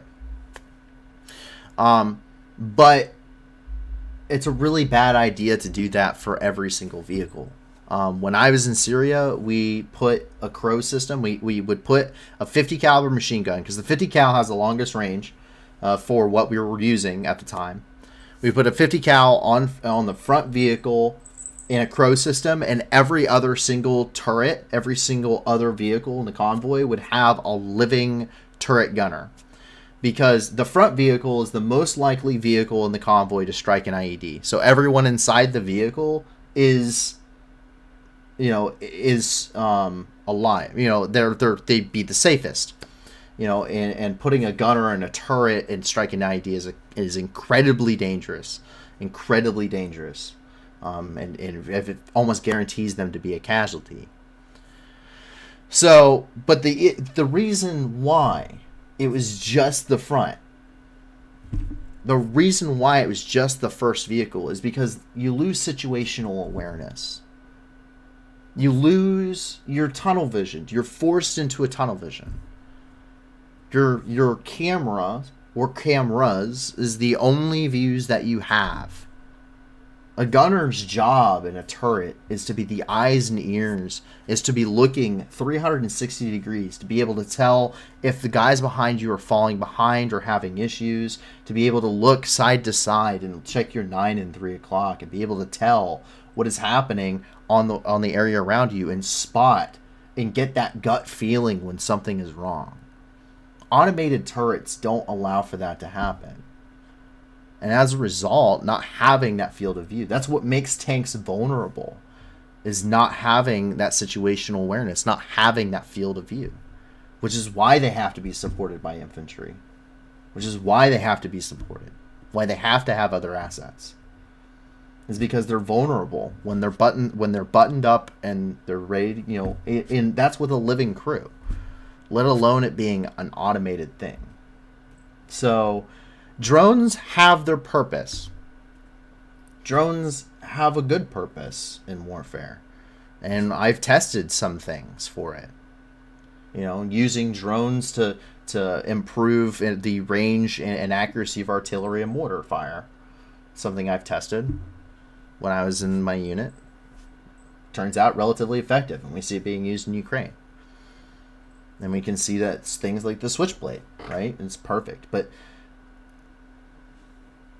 everything is limited. Everything is a tool. Drones are a tool. They have a place. They have something to do. They mitigate risk of human loss of life. But there's also limiting factors to them, and there always will be limiting factors to them. AI is not perfect. AI does not think like a human would, right? And I'm not saying it wouldn't get there. If it does, we might be in trouble anyway, but it wouldn't react the same way in a situation that maybe you or I would. It doesn't have that human factor. And that's the same thing for a lot of this stuff. That's why I don't ever see the infantryman always has been and always will be it will be the asset. There will never be anything that will ever replace an infantryman with his weapon. The weapon will change, his loadout will change, but the infantry themselves will never change. The same fundamentals of that type of warfare, taking and holding ground, having situational awareness, adaptability, flexibility, that will always be there. I don't think there will ever be technology that will ever, at least not that I can ever think of, that will ever replace that. Just because I would say it's infeasible. Because then what's the, what gains? And I don't think it morally, on a personal level, I don't think it morally it makes sense. War is horrifying and causes death and incurs risks to make sure that we don't want to fight it. War has to be terrible so you don't like it. There has to be a level of intimacy with it, if that makes sense. Otherwise, you have a disconnect from the actions that you're creating. And then it's just a video game. Except you don't get to care about your actions. You work your shift and then you get off at 5 o'clock at night and go game in your room. And really don't think a lot about the moral implications of what you're doing. So that's my perspective on it. And I could be totally wrong, but that's my perspective on it. From like a professional standpoint, at least. What's your opinion? Arch Instinct asks, what's your opinion on electrothermal chemical ETC technology for tanks, artillery, close-in weapon systems?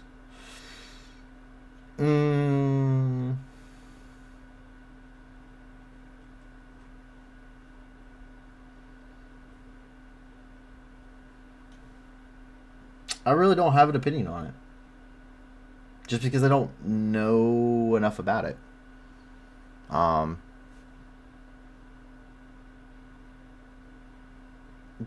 I think there's some moral implications with that too, just because of the laws of warfare. But I don't know enough about it. I don't know enough about ETC stuff to tell you. So I apologize. I just don't. I don't know really anything about it. So I apologize. Over here in the Odessa Oblast, 3 X-59 cruise missiles were shot down. They were fired from the Black Sea to Odessa. They were all shot down by Ukrainian Air Defense Forces. President Zelensky reported that a missile flew over grain corridor routes.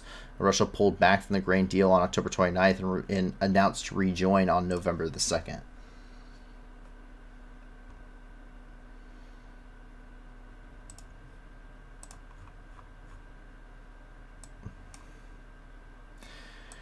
Anyway, that wraps up all the news inside the country of Ukraine, but there's plenty of other news outside the country too. And we actually jump over here and into Russia, where we see a couple of different developments ongoing at this point. So we see soldiers in protest for the most part.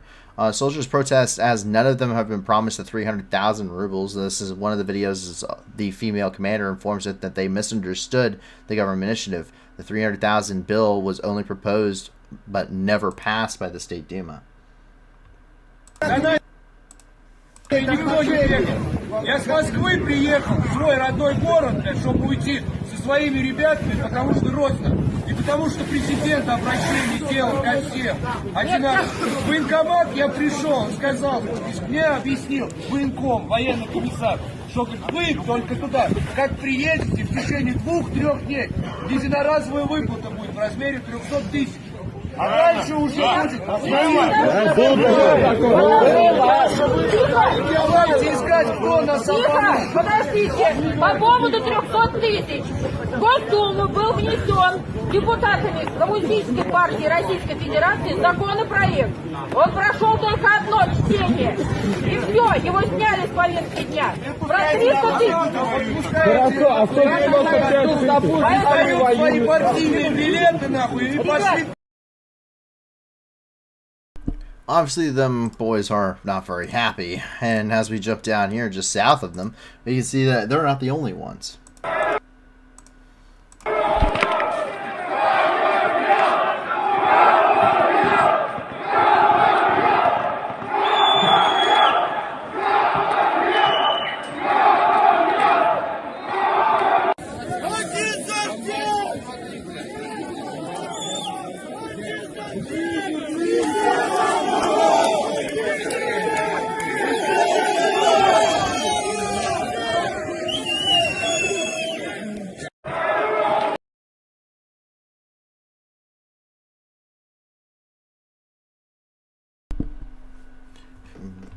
Juan Ant says media talks about a secret Ukrainian strategy for Kherson.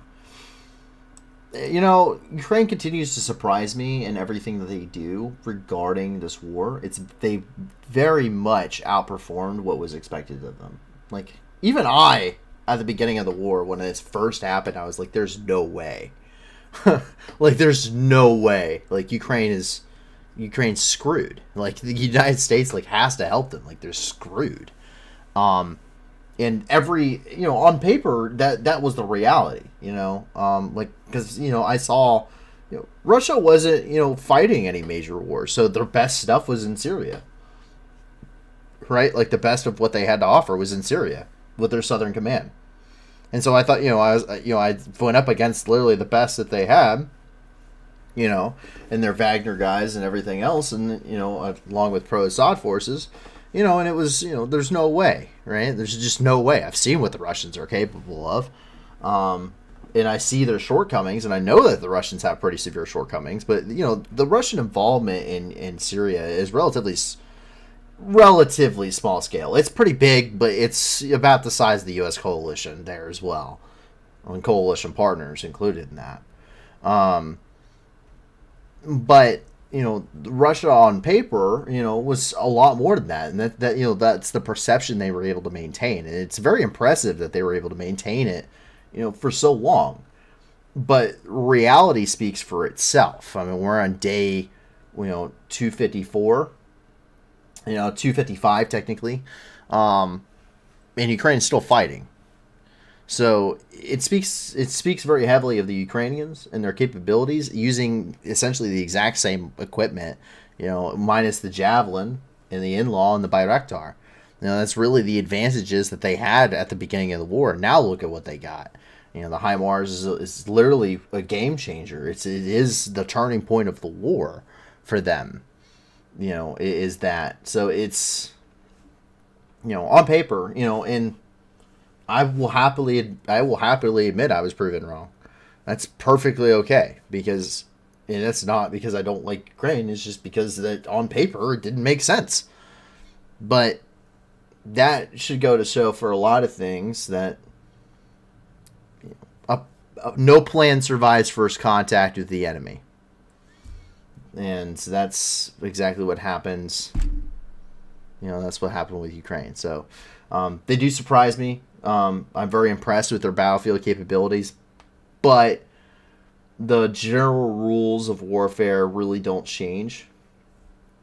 So I'm not really going to, you know, I think it's pretty predictable about what Ukraine's generally trying to do. They got about 3 axes of advance inside the Kherson Oblast.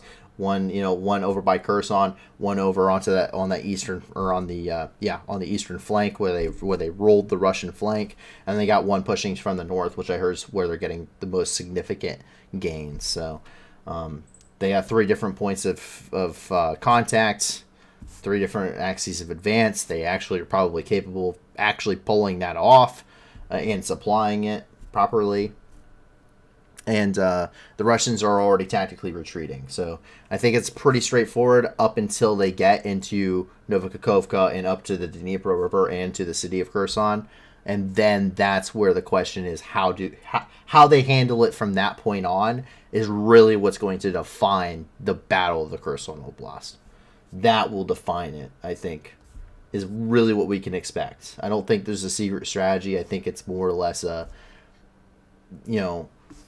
how do they handle the situation they're going to come to at the very end, at the very end of that very long campaign that they've done. I have no doubt it'll be successful. It's just the reality.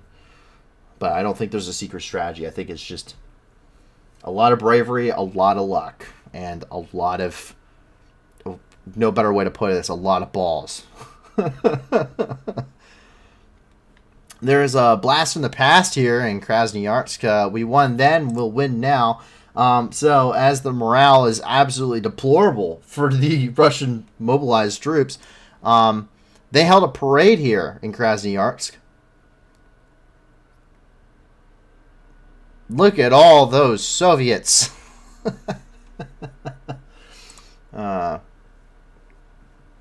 Yes, Soviets. I shit you not, Soviets. They made a whole festival about it.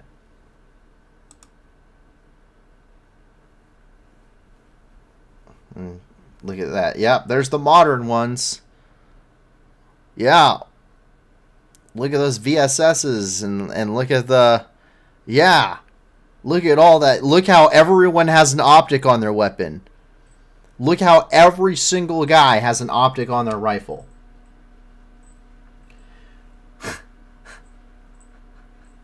I really haven't seen a single optic on anyone's rifles from the Russians pretty much for the majority of the war.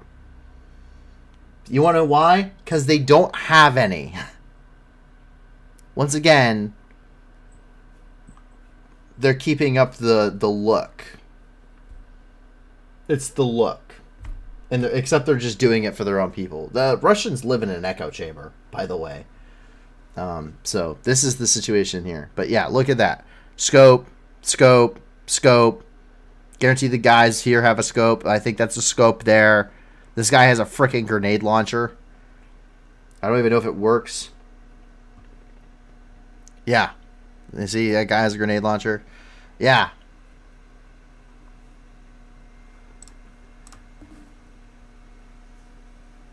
Yeah, the guys have XTs. Don't get me wrong. There, Arch says Russian Mobics getting the guns and T7 and T60Ts. These guys are 21st century equipment. Yeah. Not entirely true. We've seen what happens with their best stuff, and it blows up just as easily as the old stuff does. Over here along Poland and Belarus, something we've talked about, we get a little bit of an update again. A little bit of a refresher here. And that is that Poland is still building a fence on the border with Russia. So they're building. So they built one along the border with Belarus. Now they're building one with Russia.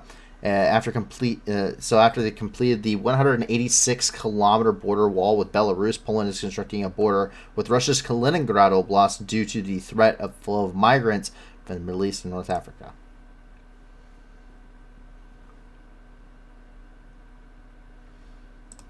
Yes, that is the threat.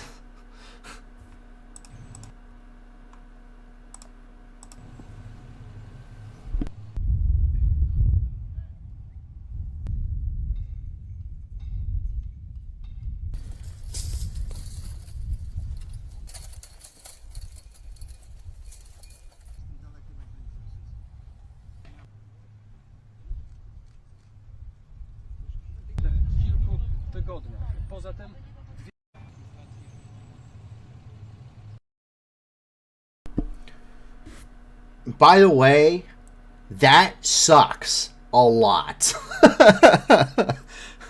Putting up razor wire, especially 3 high, is too high. But putting up razor wire sucks.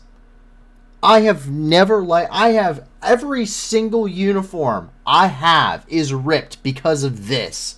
Not because of anything else. Not because of shrapnel, not because of anything stupid or cool or terrifying. No. Every single article of clothing I ever had in the Marine Corps has at least a tiny hole in it because this thing right here, because it got snagged on some of this. This sucks. Poopin and Juan Ant seem to be taking off. Well, good having you guys here. Hope you enjoyed and at least found it knowledgeable. And hopefully see you guys around.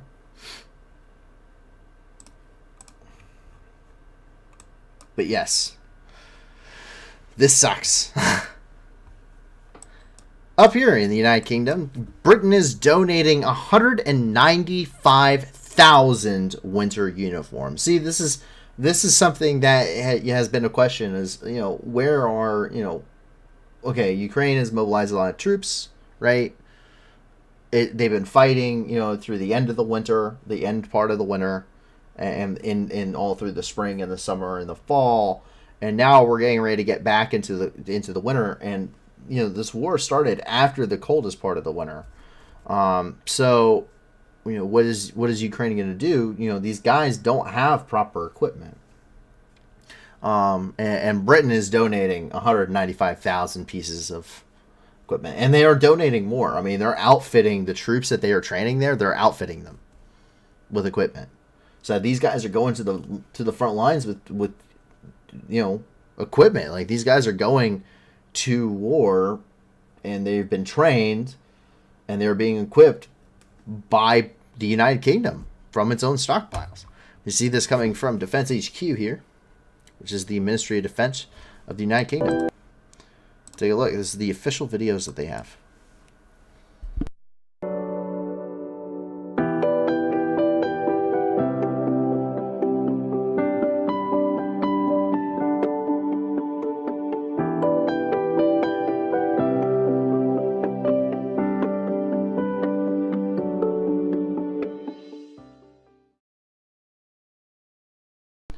So kind of a short, sweet, little 20-second video. So this is extremely important. And I know that there's a lot of groups out there, especially I know some individuals in NAFO that are raising, the NAFO community. They're raising money for certain smaller groups, doing whatever they can. And something I noticed that has come up recently is boots, which a good set of footwear is immensely important. And to give you a couple of suggestions, money is always a factor, and I understand that. But if you're going to get somebody something for waterproofing, you can see mine hanging right there. Gore-Tex sells amazing water-resistant stuff. That I have two, and they are amazing. That's what I got issued. For boots, for the better boots, I wear Danners. They have combat boots, and you can buy them. You can go and order online the combat boots. It's Danners, and they do have an entire section for the combat boots, and they come in jungle boots and combat, and also Bates. Bates is cheaper, but they're very, very good, and they have different styles. Some of them, I would not recommend the Bates lights, even though they are really, really light and they're great for hiking. It's not good because they don't last as nearly as long for the price. So you want to get just regular combat boots, but those are extremely well resistant. Those are what I wear. I still wear mine, especially during the winter, but those are extremely good. I highly recommend them as boots. They provide a lot of good comfort. Those are what I wore on both my deployments. They last a long time. I still have mine. I have multiple sets. I've only completely destroyed one set of boots in my career. So they're definitely up there. And they're very resistant against water and stuff getting, and they have pretty high. They sit rather high. They sit about middle of your shin. So, but once again, it's a price thing. Can you link to those boots in your Discord? I certainly can. So I certainly can. But yes, Bates is cheaper, and they are very good combat boots, and I know a lot of guys that wear them. But Danners, I think, are much better. I think Danners are much better combat boots, personally. Just because, even though they're heavier, but they last a long time, and they're really nice. Either way, your feet are going to stink, so as long as you can get over that factor, you're good. But those are my recommendations. I see a lot of different personal stuff. Not sponsored. Yes, none of this is sponsored. This is my personal experience. Just to clarify. Gore-Tex for waterproof gear, and they sell tops and bottoms, and then Danners or Bates for combat boots. And if you are going for GPS, you can get Garmin's. Garmin's are really good, and highly recommend Garmin GPSs too.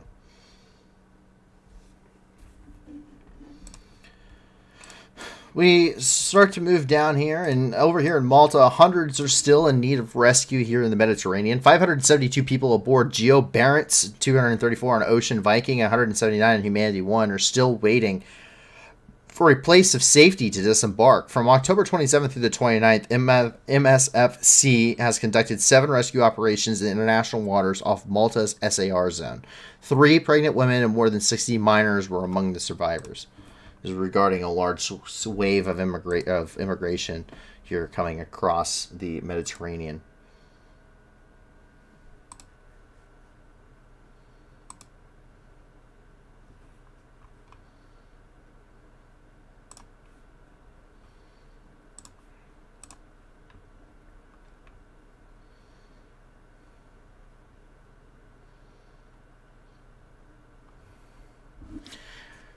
And according to the SAR team, or deputy SAR team leader, Riccardo Gotti, quote, despite timely informing the responsible authorities and repeatedly requesting coordination from Maltese authorities, all our requests were unanswered. The coastal state's inaction, specifically Malta's, is blatant, as this country is voluntarily failing to arrange or provide a place of safety to disembark.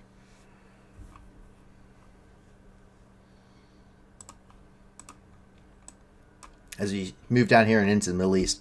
So there was a rather large international incident that happened here off the coast of Syria. And I do mean a rather large international incident. The Air Force did confirm doing this. And I 100% approve. Some things in war just never change.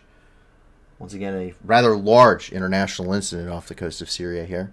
In response to Russian and Assad forces. This is right off, there's a Russian airbase over here by Homs. Yeah. So. And whoever is the crew of Rake 71, the Boeing KC-135R Strato tanker, hats off to that crew. Yes, I approve.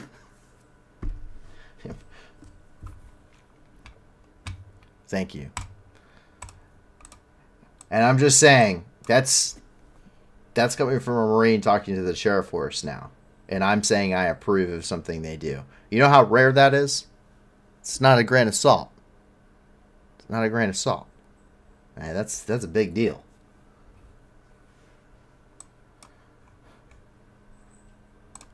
Down here in southern Syria, this is coming out of Daraa. A 24-hour ceasefire was agreed upon so civilians can flee. Ceasefire was declared in Daraa during the night of November 2nd from the former FSA commander Mohammed al-Masalmi. spoke about negotiations on this matter earlier. In 3 days of non-stop fighting, the Syrian army and conciliators failed to occupy the area of the city where Islamic State militant cell is currently settled. And at the same time, the number of civilian casualties grew, increasing outrage among locals. Accordingly, the army declared a ceasefire for 24 hours so that the inhabitants of the Al-Sad region and the territories adjacent to it could leave the combat zone. Fighting should resume this evening.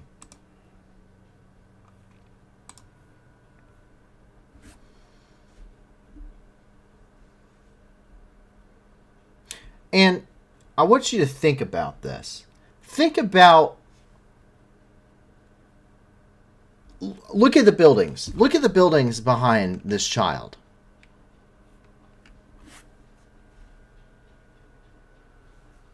That is everywhere in Syria.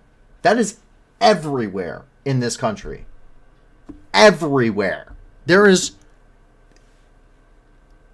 nothing. These people have nothing.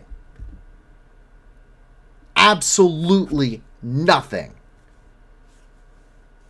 That is every building in Syria is the exact same one behind that shot.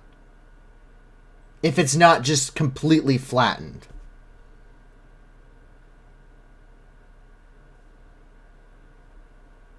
Just think about that.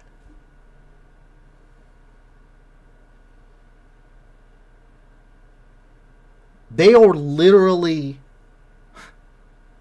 The Islamic State, the Syrian National Army, the Russians, everyone is literally fighting in Syria over piles of dirt of whatever is left of a country. That's what Assad's fighting for. He's fighting to regain control of the country. That's what the Russians are propping up. The SDF would have kicked his ass and would have killed him if the Russians hadn't showed up. Easy. Like, easy.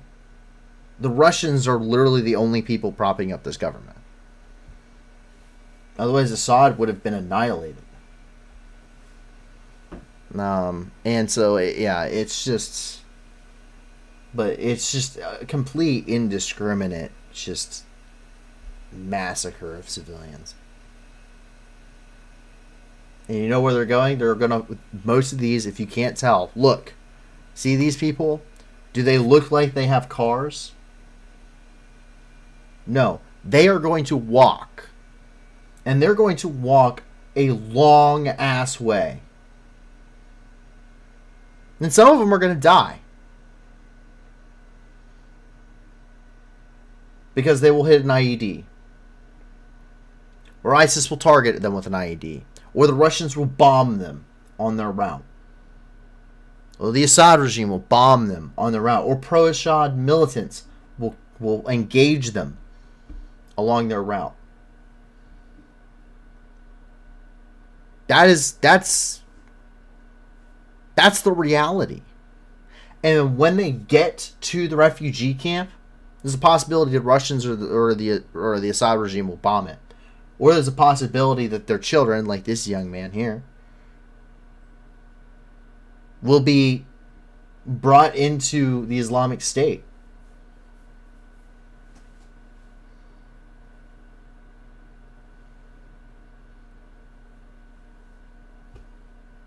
It's insane to think about.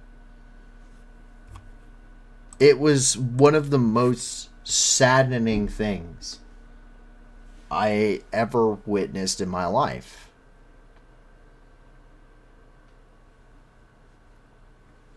And yeah, most of the civilians in the war are most of the casualties in this war are civilians. From first-hand experience, like, not Islamic State fighters, not the SDF, not the Russians, not the Assad regime, not the pro-Assad militants, not the Turks. No.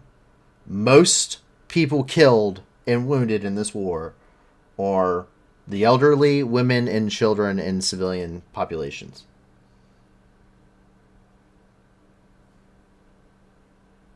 I'd say easy 10 to 1. Easily 10 to 1. Easy.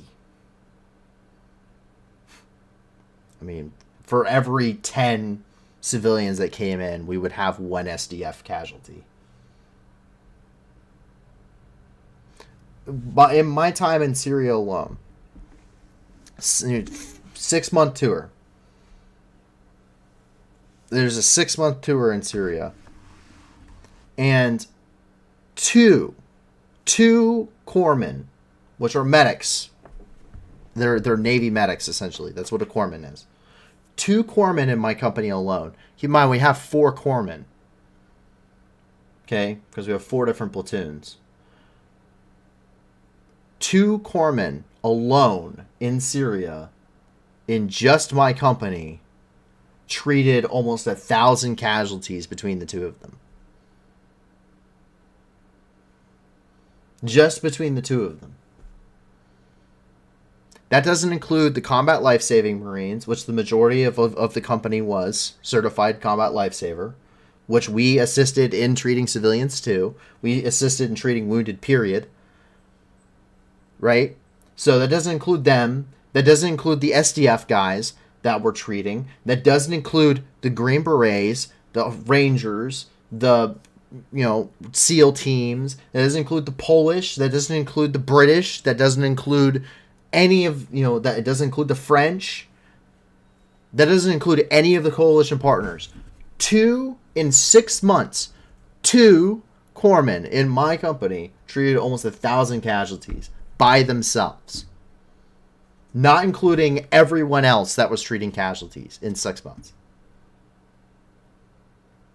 If that gives you an idea of to the scale of casualties. And every single location was getting mass casualties brought to them. Every single one. And it was, once again, 10-to-1 ratio of civilians to fighters of any side.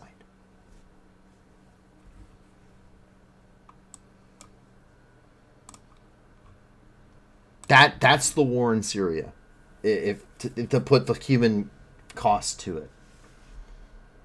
And 50% of anyone that we were able to stabilize died later. Because they don't have the infrastructure to maintain the treatment. Roughly 50% of anyone you stabilize and triage as a casualty will die later because they don't have anywhere to take them or to maintain the treatment. The best treatment they get is their initial triage. And stabilize them, make sure they stay alive, and then they get taken to a hospital where they die because they don't have any medicine or electricity or really anyone trained. In the Gaza Strip here, the Israeli Air Force planes attacked Hamas targets on the night of November the 3rd through the 4th. Israeli Air Force planes attacked Hamas targets in the Gaza Strip. The goal of the Israeli pilots was the underground workshop for the production of rockets in the group's weapons depot. According to the Defense Department, the infrastructure in the militants caused significant damage. The raid was Israel's response to the shelling of territory controlled by Tel Aviv. On the morning of November the 3rd, militants of the Palestinian Islamic Jihad group fired 4 rockets in the direction of Israeli settlements bordering the Gaza Strip. 1 rocket was intercepted by the Iron Dome missile defense system. The rest exploded, falling not far from the launcher.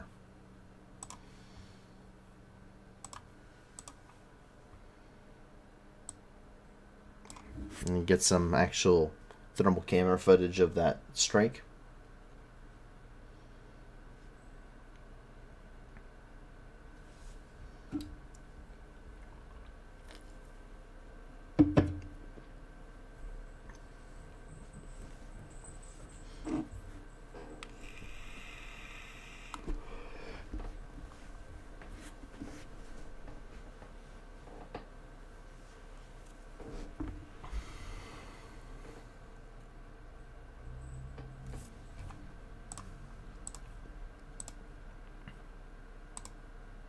So that is apparently the target area.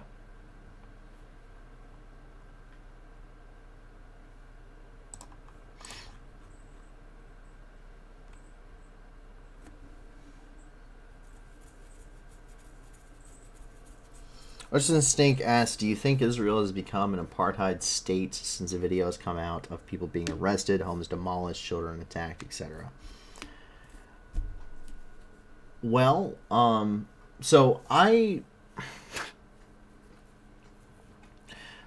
listen, Israel is an interesting country, right? Like I think Israelis are cool, and I think it's cool that they have like it's a cool Western, like a society, like a Western mentality, in the Middle East, which is something that I think is very important because the Middle East really is like going to the Middle East is like in some parts of it is like going back in time.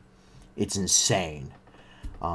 People have lived the same way in Syria, in parts of Syria that they have for the last thousands of years, and nothing has changed. Not even running water or electricity, except for the fact that everyone now has a cell phone, which also blows my mind. But the Israel, like the ideology behind it, like the purpose of it, I think is good. Like it was good intentions.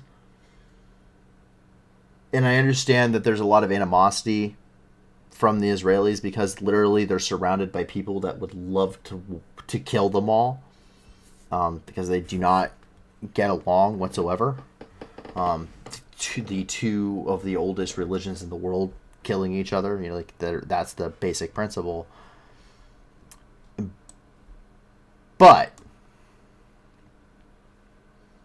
you have to call it as you see it.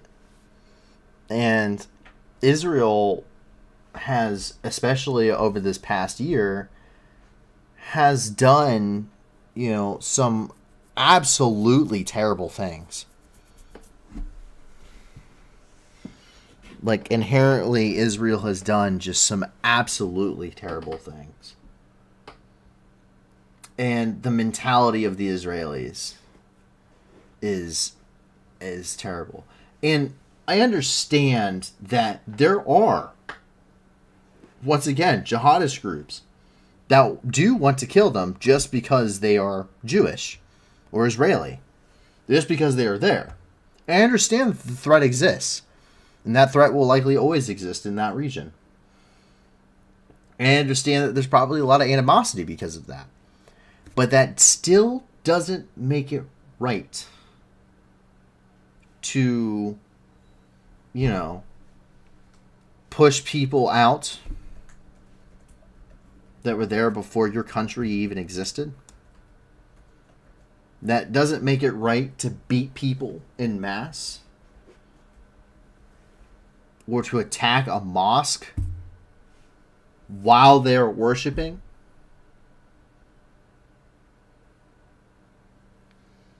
Like, that doesn't make any of that correct at all. Like, at all. Like, that is... And if Assad did that,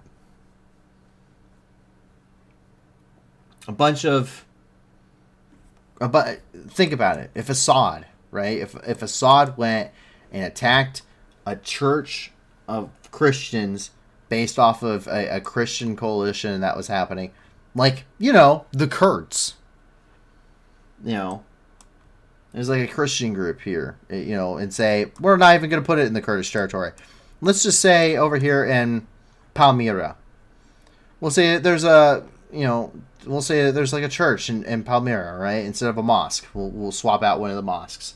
We'll say there's a church there. It's a small, there's a community of Christians in here. Some of them are not good. Some of them are probably, fighters. They do probably are anti-Assad.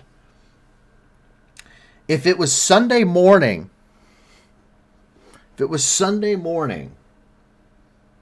and everyone was in church here and worshiping, and Assad came in here, busted out the doors, and started beating everybody inside of that church, there would be international outcry.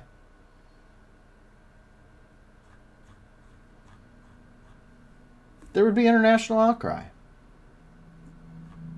Or if it was a synagogue. Or if it was a Hindu temple. Like a Hindu Buddhist temple. Right?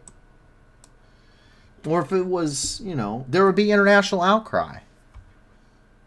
Especially in the United States, especially in Europe.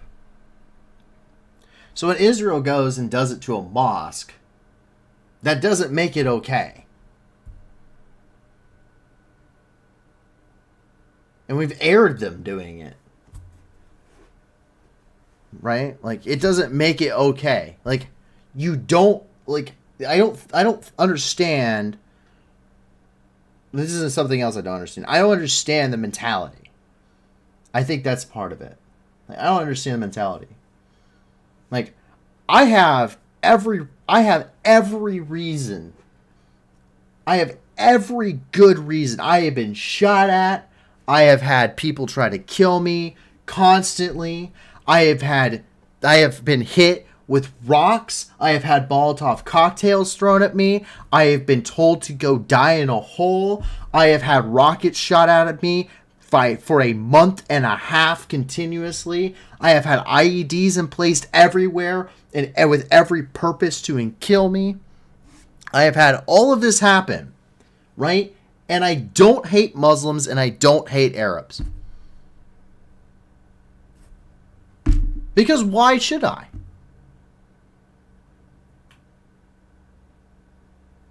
There is no reason for me to hate somebody. I don't hate Arabs. I don't hate Muslims. I don't hate anybody. I hate terrorists. I hate governments that oppress people. I hate immoral people. I don't think that's a foreign concept. Like, there's no, like, for all intent, for everything bad that has happened, and purposefully bad. It wasn't like a bad circumstance. Like, it's purposeful. Like, people were going out of their way to do that to me and to do it to everyone around me.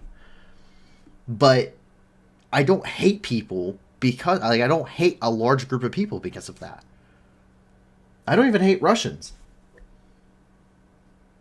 I have a good reason to. I don't hate Russian people.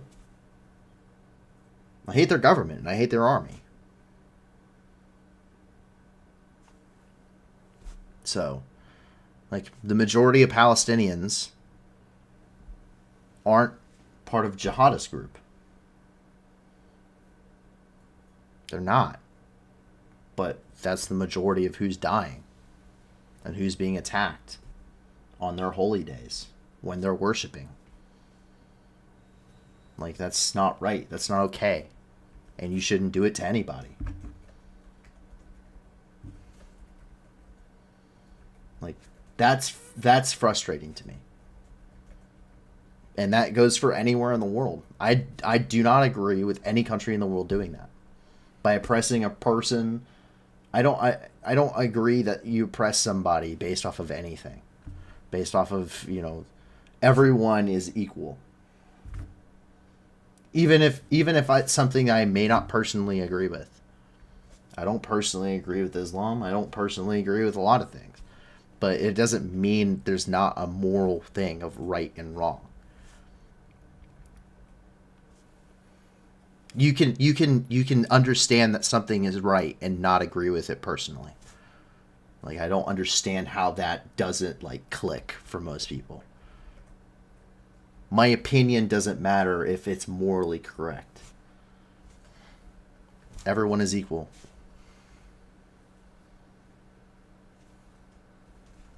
I don't know how else to put that.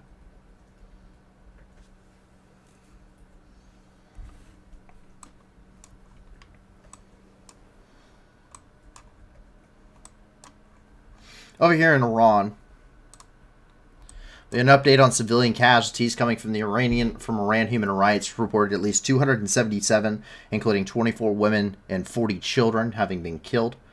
Of those, 40 were under 18 years of age, but have not all been verified through documented evidence. Protesters have reportedly been killed in 22 provinces.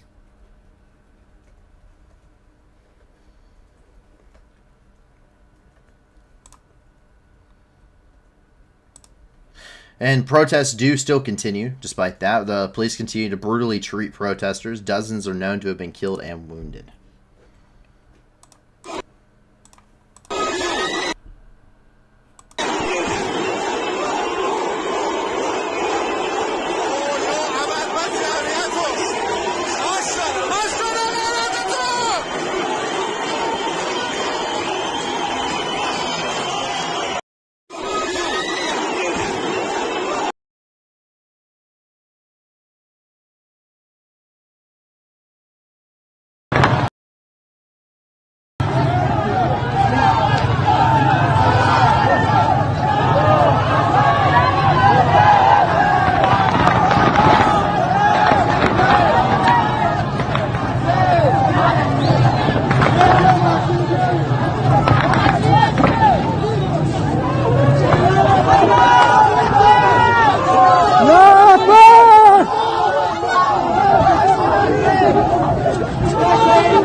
Well, yes, that was a woman who was shot and currently bleeding all over the ground with a trail leaving it behind her.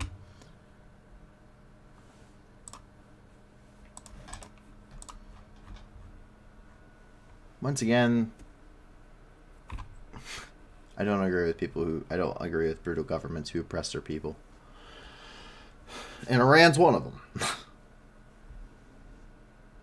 Now, I try to remain unbiased and apolitical on a lot of this stuff, but you have to call it as you see it when you see something wrong. Because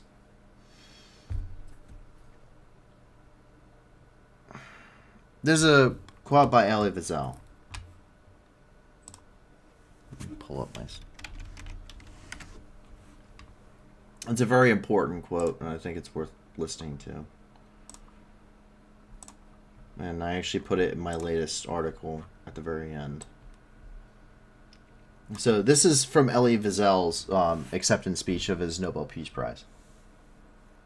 So, if you don't know who Elie Wiesel is, Elie Wiesel is a Romanian Jew. He grew up in Romania, and he is a Holocaust survivor. He went to Auschwitz, and then he went to Birkenau.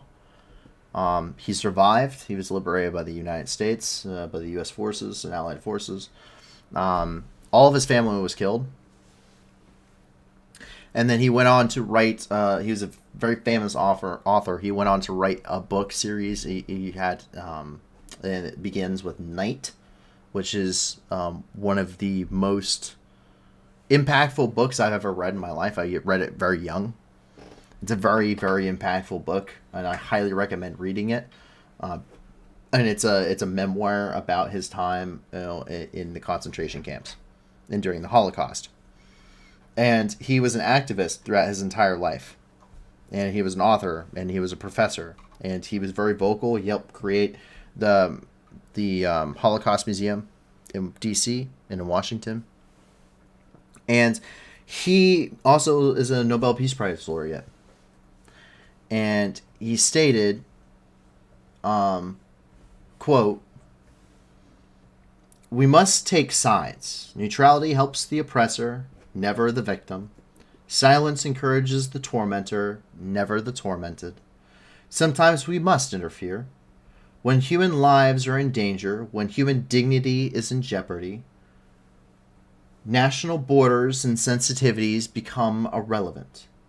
Wherever men and women are persecuted because of their race, religion, or political views, that place must, at that moment, become the center of the universe." End quote. And I think he's right. I think he's right. There's a literal genocide by definition happening in Ukraine. Our focus should be on Ukraine. There is immense oppression in Iran. There should be a focus in Iran. Right? There's people being oppressed in Israel, in Palestine. That should be a focus. Right? Wherever somebody is suffering. China, the Uyghurs in China, in Hong Kong. Those places should be a focus. You should take a side and you should intervene in those. No matter how much it sucks, but you're not being the one being killed or oppressed or beaten or brutally ruled over. That's why I was saying, he says there's a genocide being done in China, that should be a focus. Exactly, against the Uyghurs. That's what you're talking about, the Muslim Uyghurs. That should be a focus. Yes, and actually we have an update regarding Ethiopia. But that is the situation there in Iran. In Afghanistan, the Taliban created a special women's unit in the Ministry of Internal Affairs. The Afghan's Ministry of the Interior aired a tape of women who are employed and working in the Public Order Police Department. Abdul Nafid Takur, the spokesman of the Ministry of the Interior, says that efforts have begun for this task, and a number of policewomen were already active, Mr. Takur said. We are trying to employ other female police officers who are trained, professional, and have experience in police departments. The number of women... The number of these women currently reaches 100.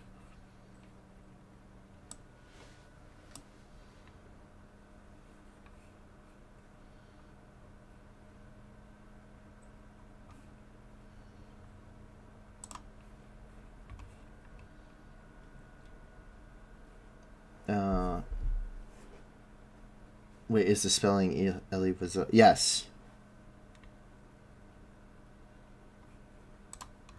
That is correct, Aravis.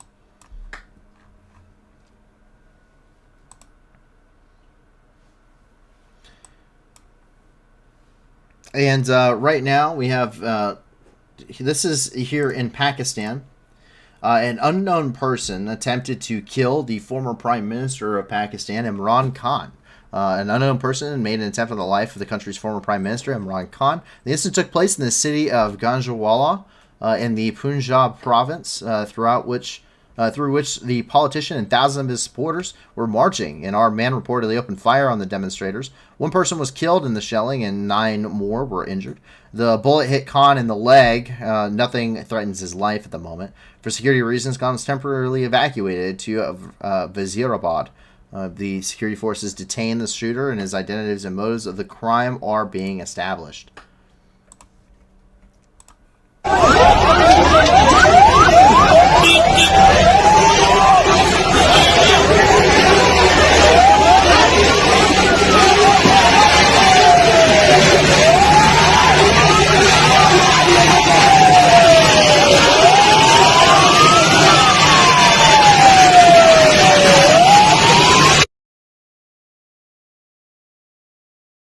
So that's the situation there in Pakistan. Over here in North Korea continues to fire off several missiles as they continue their kind of reign of terror over here.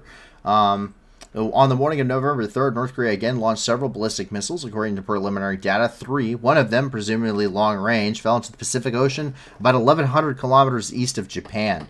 The day before, Pyongyang fired at least 23 missiles toward the Sea of Japan. One of them crossed the actual maritime border and fell off the coast near territorial waters of South Korea.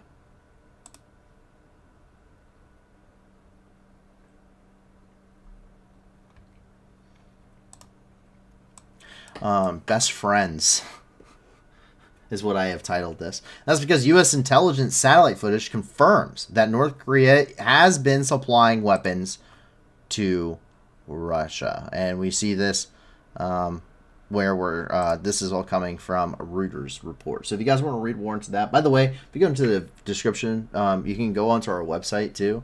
That's there, and you can actually check out. We have all of the maps on our website. They are updated and categorized and everything for you guys. So you can go through and you can check out any of these points yourselves and click on all of these links.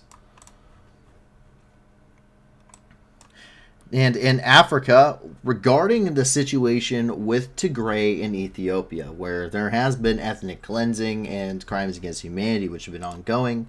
However, that seems to be coming to an end. See, Ethiopia and the Tigray PLF and TPLF have signed a peace agreement. Over the next, after 10 continuous days of peace talks facilitated by the African Union, Ethiopia and the TPLF have formally agreed to cessation of all hostilities, engage in systematic and coordinated disarmament, unhindered access to humanitarian aid, and protection of civilians, among other areas. The AU, or African Union representatives, including former President Mr. Olusegun Obasanjo, former President Mr. Uhuru Kenyatta, and former Deputy President Dr. Famizio Milabo Mikuka, as well as AU Chair Mausa Daki Mahamat, participated in the negotiations. The UN, IGAD, and US joined as observers. So there is a formal peace agreement for the Tigray region of Ethiopia. It should be a complete cessation of all hostilities. There shouldn't be any more bombing. There shouldn't be any more fighting. There shouldn't be any more anything. And humanitarian aid should be getting into that region, and people actually getting the badly needed help that they really need. They really do. So hopefully, we also have several different links for humanitarian aid in Ethiopia. So please go and check that out, because these people really need help. They really need help. It's the situation in Tigray is absolutely abhorrent. So anyways, take a look. Joint statement between the government of the Federal Democratic Republic of Ethiopia and the Tigray People's Liberation Front, TPLF. As per Article 3 of the Agreement for Lasting Peace and Permanent Cessation of Hostilities, the representatives of the government of the Federal Democratic Republic of Ethiopia and the TPLF have agreed to announce to the people of Ethiopia and the rest of the world that after 10 days of intensive negotiations have concluded a peace agreement. Second, we've agreed to permanently silence the guns and end the 2 years of conflict in northern Ethiopia. 3, the conflict has brought a tragic degree of loss of lives and livelihoods, and it is in the interest of the entire people of Ethiopia to leave the chapter of conflict behind and live in peace and harmony. Fourth, it is fundamental that we reaffirmed our commitment to safeguarding the sovereignty and territorial integrity of Ethiopia and to upholding the Constitution of the Federal Democratic Republic of Ethiopia. Thus, Ethiopia has only one national defense force. We've also agreed on a detailed program of disarmament, demobilization, and reintegration for the TPLF combatants, taking into account the security situation on the ground. Fifth, we've agreed that the government of Ethiopia will further enhance its collaboration with humanitarian agencies to continue expediting aid to all those in need of assistance. Sixth, we've agreed to implement transitional measures that include the restoration of constitutional order in Tigray region, a framework for the settlement of political difference, and a transitional justice policy framework to ensure accountability, truth, reconciliation, and healing. There you have it, straight from the horse's mouth. That is the peace treaty for the Tigray region of Ethiopia. So that should end everything ongoing there.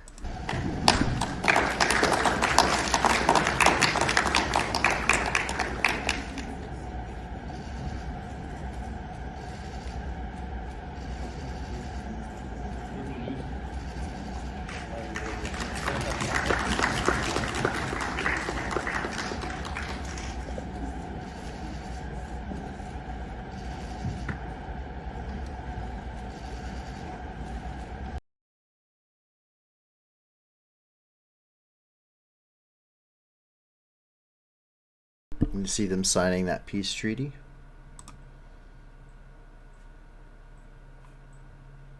So very good.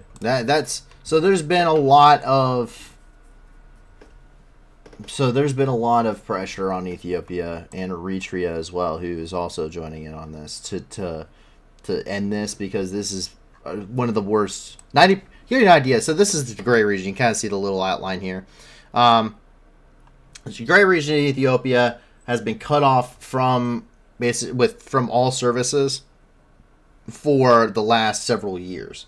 90% of people in the Tigray region of Ethiopia require humanitarian aid to survive. In this part of the world, this is part of the Horn of Africa, which also includes Djibouti, Eritrea, Kenya, Somalia. Here in this region of the world, there's the worst drought ongoing in 40 years. On top of the conflict that's been ongoing, on top of the other humanitarian disasters. And children in this region under the age of 5 are especially impacted. About 1.8 million children are in severe states of malnutrition, currently working their way towards death in this region. And that's literally because children under the age of 5 cannot physically beg, borrow, or steal something to support themselves. And children the ages 5 and up, generally speaking, in some capacities can. So children ages 5 and under are especially impacted by the situations here. It's already not good situations in this region, and it's good to see that their life should be improving with the implementation of this peace treaty and cessation of hostilities, and hopefully opening up of all of that humanitarian aid that is very, very desperately needed. Once again, 90% of people survive on humanitarian aid in that region, and they haven't been able to get it because it's been blockaded by Ethiopian troops. So we'll see. Hopefully that situation does very much improve. Jump over here and into Brazil as we jump across the Atlantic. Lula won Brazilian presidential election. Luiz Inácio Lula da Silva has gained 50.9% of the vote, winning the Brazilian presidential election against incumbent Jair Bolsonaro, who received 49.1% on Sunday. Brazilian Supreme Court recommended that Jair Bolsonaro accept the results of the election. Chief of Staff of President Bolsonaro has signified that the process of transition to power would begin. However, supporters of Bolsonaro have gathered to protest against Lula's election win.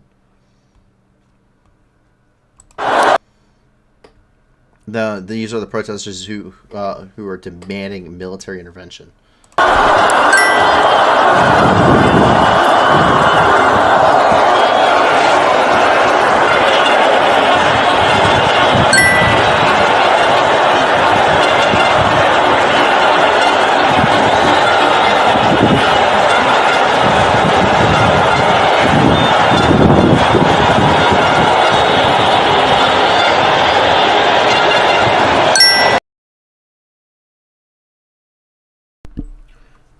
Singh says Ethiopia and Eritrea must be held accountable for their war crimes and crimes against humanity. You see, with humanitarian teams also come investigators. Remember that.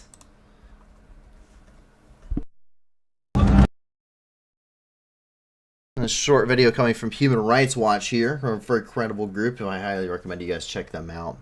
But they are talking about the situation there regarding these elections.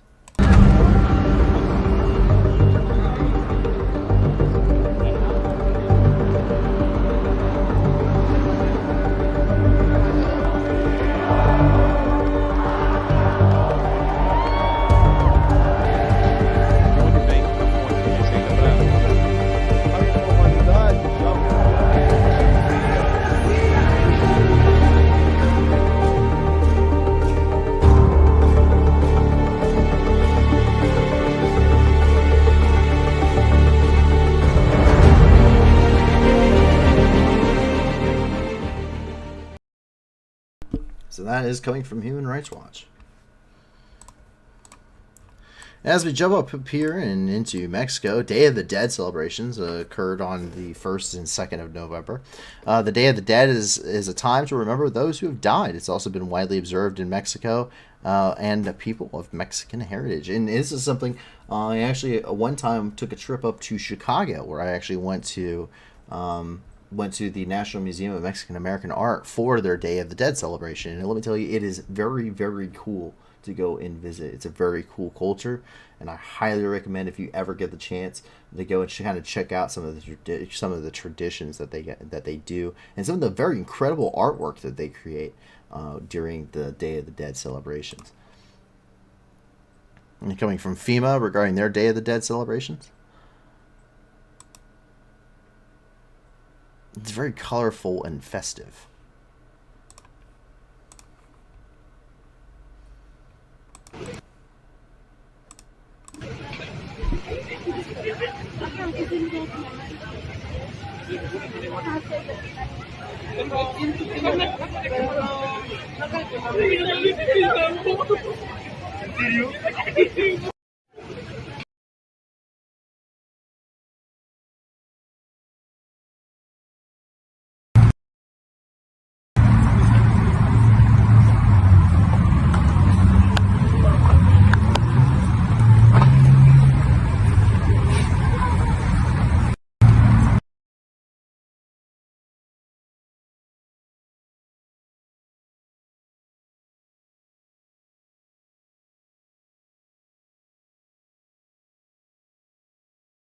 See some of the photos here.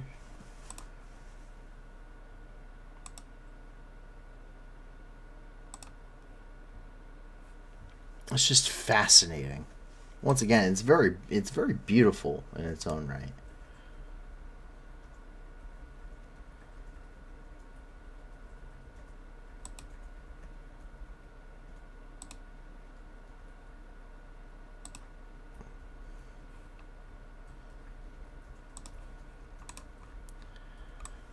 And with that, we come to the last bit of news of the night. And we always try and end our news streams on something either interesting or uplifting, because it is a lot of usually kind of dark and depressing stuff that we talk about here on the channel. And we come over here into China. And this is coming from Guangzhou, or Guangzhou. I'm sorry, my pronunciation is absolutely terrible and atrocious if you haven't been able to tell. Where the Chinese XPeng showed a test of their flying car. This Chinese electric vehicle company, XPeng, has unveiled designs of what could be the world's first true flying car. XPeng is considered to be a rival to the U.S. brand Tesla. It shared designs of a full electric vertical takeoff and landing, or eVTOL, flying car, and its 4th annual Tech Day in Guangzhou, China. The eVTOL flying car is designed to resemble a normal car when in driving mode, and the steering wheel and right hand gear lever are used to control it once it's in the air and in flight mode. Take a look. This is their demonstration.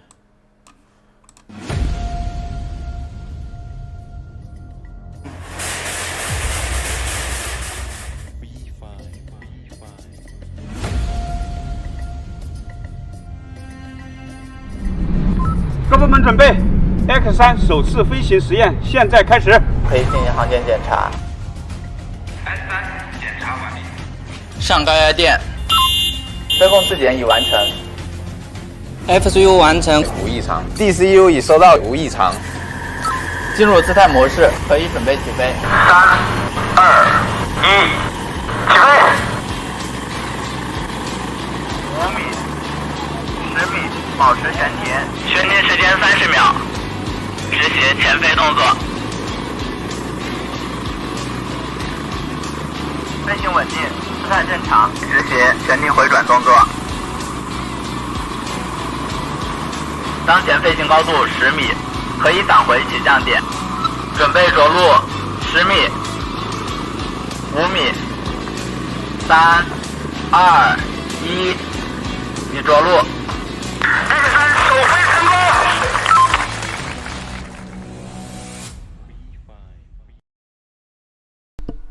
So how much do I trust this? Because I see a lot of people saying that they, I don't trust things from China. They fake things before. Well, we're going to mute this now. Just mute the tab. So something interesting regarding this is, so it's basically a quadcopter design, right? Like it's like a giant. It's like someone just took a quadcopter drone and they're just like, yeah, we're gonna just put quadcopters on top of this. So it's technically a VTOL, but it's not truly a VTOL. So it's possible that this is true. The reason I'm saying this, now you can tell, we're going to wait till it gets off the ground because it's easier to tell. Something kind of interesting for this is you can see with these propellers, if you watch the propellers, so each of these, it's this is how the alligator's main rotors actually work. The Ka-52's alligators work. It doesn't use a tail rotor for anti-torque. This is why helicopters have a tail. Like they have a tail rotor. It's called the anti-torque rotor on a helicopter. And what it does is because you have the main torque, which is happening from that giant, spinny thing on top, and then you have a tail rotor that keeps that from just causing the whole cabin just to spin round and around and around and around and around. Each of these has a this is called basically what they do is you have two main rotors stacked on top of each other, and they cancel each other's out, so that way the torque doesn't, you don't have to have a tail rotor attached to it. That's what these things are. A dual main rotor. And so, I mean, it's plausible. Like, it definitely could work. Now, I think it looks ugly, personally. I don't trust it whatsoever, because that's 4 engines you have to worry about. That's 4 things that can go horrendously wrong in a very heavy object. Also, driving around would be impractical. And it's not really a VTOL aircraft. Is it? Yes. Yes, it's technically a VTOL. It is vertical takeoff and landing. But VTOLs are defined by the fact that they are tilt rotor. Usually. That's usually what a VTOL is it's a tilt rotor. It has the capability of taking off and landing vertically, but it flies like a plane. Like, that's the point. This is just a dumb looking helicopter. If I'm being honest. Like, it's a dumb looking helicopter. It's a dumb looking giant quadcopter drone. This is just a quadcopter drone that someone upscaled and painted an ugly scheme. Is what this thing is. So, not really. I'm not sold on it. No, not sold there, China. And besides, you can't get normal cars on a waiting list. I can't imagine how long it would be to get a flying car. Inventions start somewhere.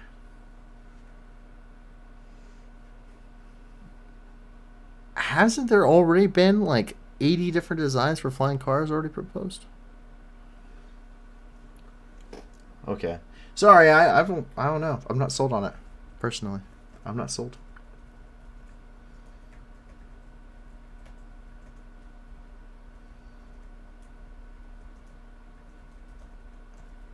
Perhaps the next gen helicopter can get wheels so that I can drive a helicopter on the ground. Yeah, they already do. They have that. They have that. Or you could just take an actual VTOL. You could just have a small VTOL. Traffic's changed enough without flying cars. I know, right? Anyway. So, with that,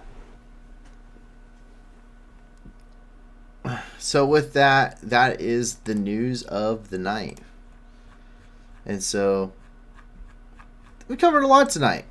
Talked a little bit more philosophically tonight than normal. And so with that, I hope that you guys maybe not have enjoyed, but at least found this knowledgeable.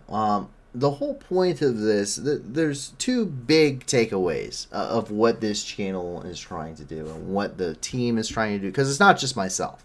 I help research, I write some articles, and I present my face on this in my voice.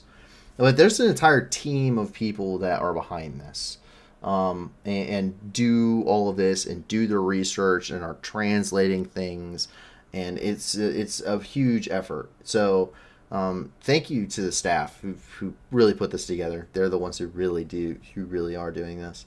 But the point of this project is twofold. The first point of this project is first and foremost to inform you in a way that you may not have usually be informed on what's happening throughout the world, and to cover these situations in a way that does them justice. Not trying to push any kind of ideology or anything, but just to inform you on what is happening in the world around you and to deliver you the facts. The second point of this project is here to raise money to help people. We are never monetizing this thing for personal profits, ever. Like, that's never happening. I will never intend or ever plan to or want to make a cent off of doing this. We're never merchandising for that very same reason.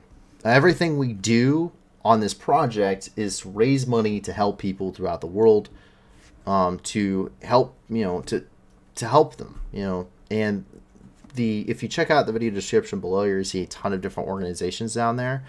All of those organizations, 80% or more of the donations that they receive actually go to the programs and go to help people all throughout the world. And we try and cover all throughout the world. And if you have more, jump onto our Discord. The link's in the description there too. And let a staff member know. We have a bunch that we're still vetting and getting through and trying to get added as long as they meet our criteria. And we hope to see, a whole bunch more. We have so many now that we just can't actually fit a description with them. So we like having that problem, and I want to fill all 5,000 characters of the description with links to fundraisers and to help people. And at some point, we hope to be able to actually put a fundraiser on every single stream that we do. So every single time we're live streaming, there will be a fundraiser attached, and hopefully one that has to deal with the main topic of the night is kind of what we're wanting to do. But until then, if you can't give a lot to these organizations, give a little. And if you can't give anything at all, that's okay too. Help us grow this. The point of this project is to help people. And the more people that come here and get the news and become informed and can make informed decisions and their own informed opinions about what's happening in the world, the more of a positive impact we'll be able to have. The more people that will be here to donate to help these causes, to help the people in Ethiopia, to help the people in Ukraine, to help the people that are affected by the latest typhoon in Southeast Asia, or by climate change in the Middle East, or by by terrible diseases ongoing throughout the world, or by whatever is happening at that time. And so that's what we really want to do. So thank you very much for the support. I was informed throughout the stream that we had reached 300 people, over 300 people that have now subscribed to the channel. So thank you very much. You guys have built an amazing community here, and it's been an absolute honor to be able to be part of this and to be supported by you guys. So thank you very much.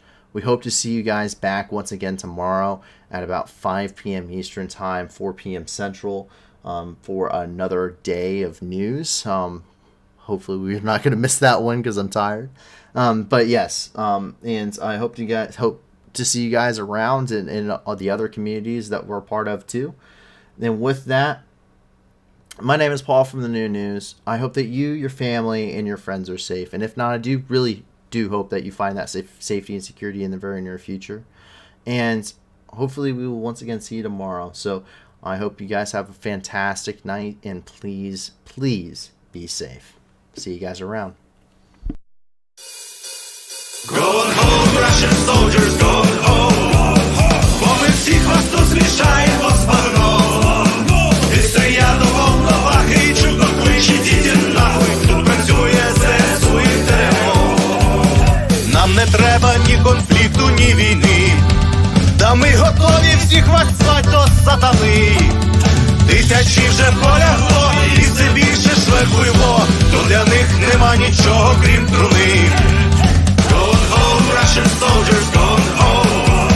Бо ми всіх вас тут змішаємо з багном. І стріляти волноваги, і чудно кличе діти нахуй. Тут працює ЗСУ і ТМО.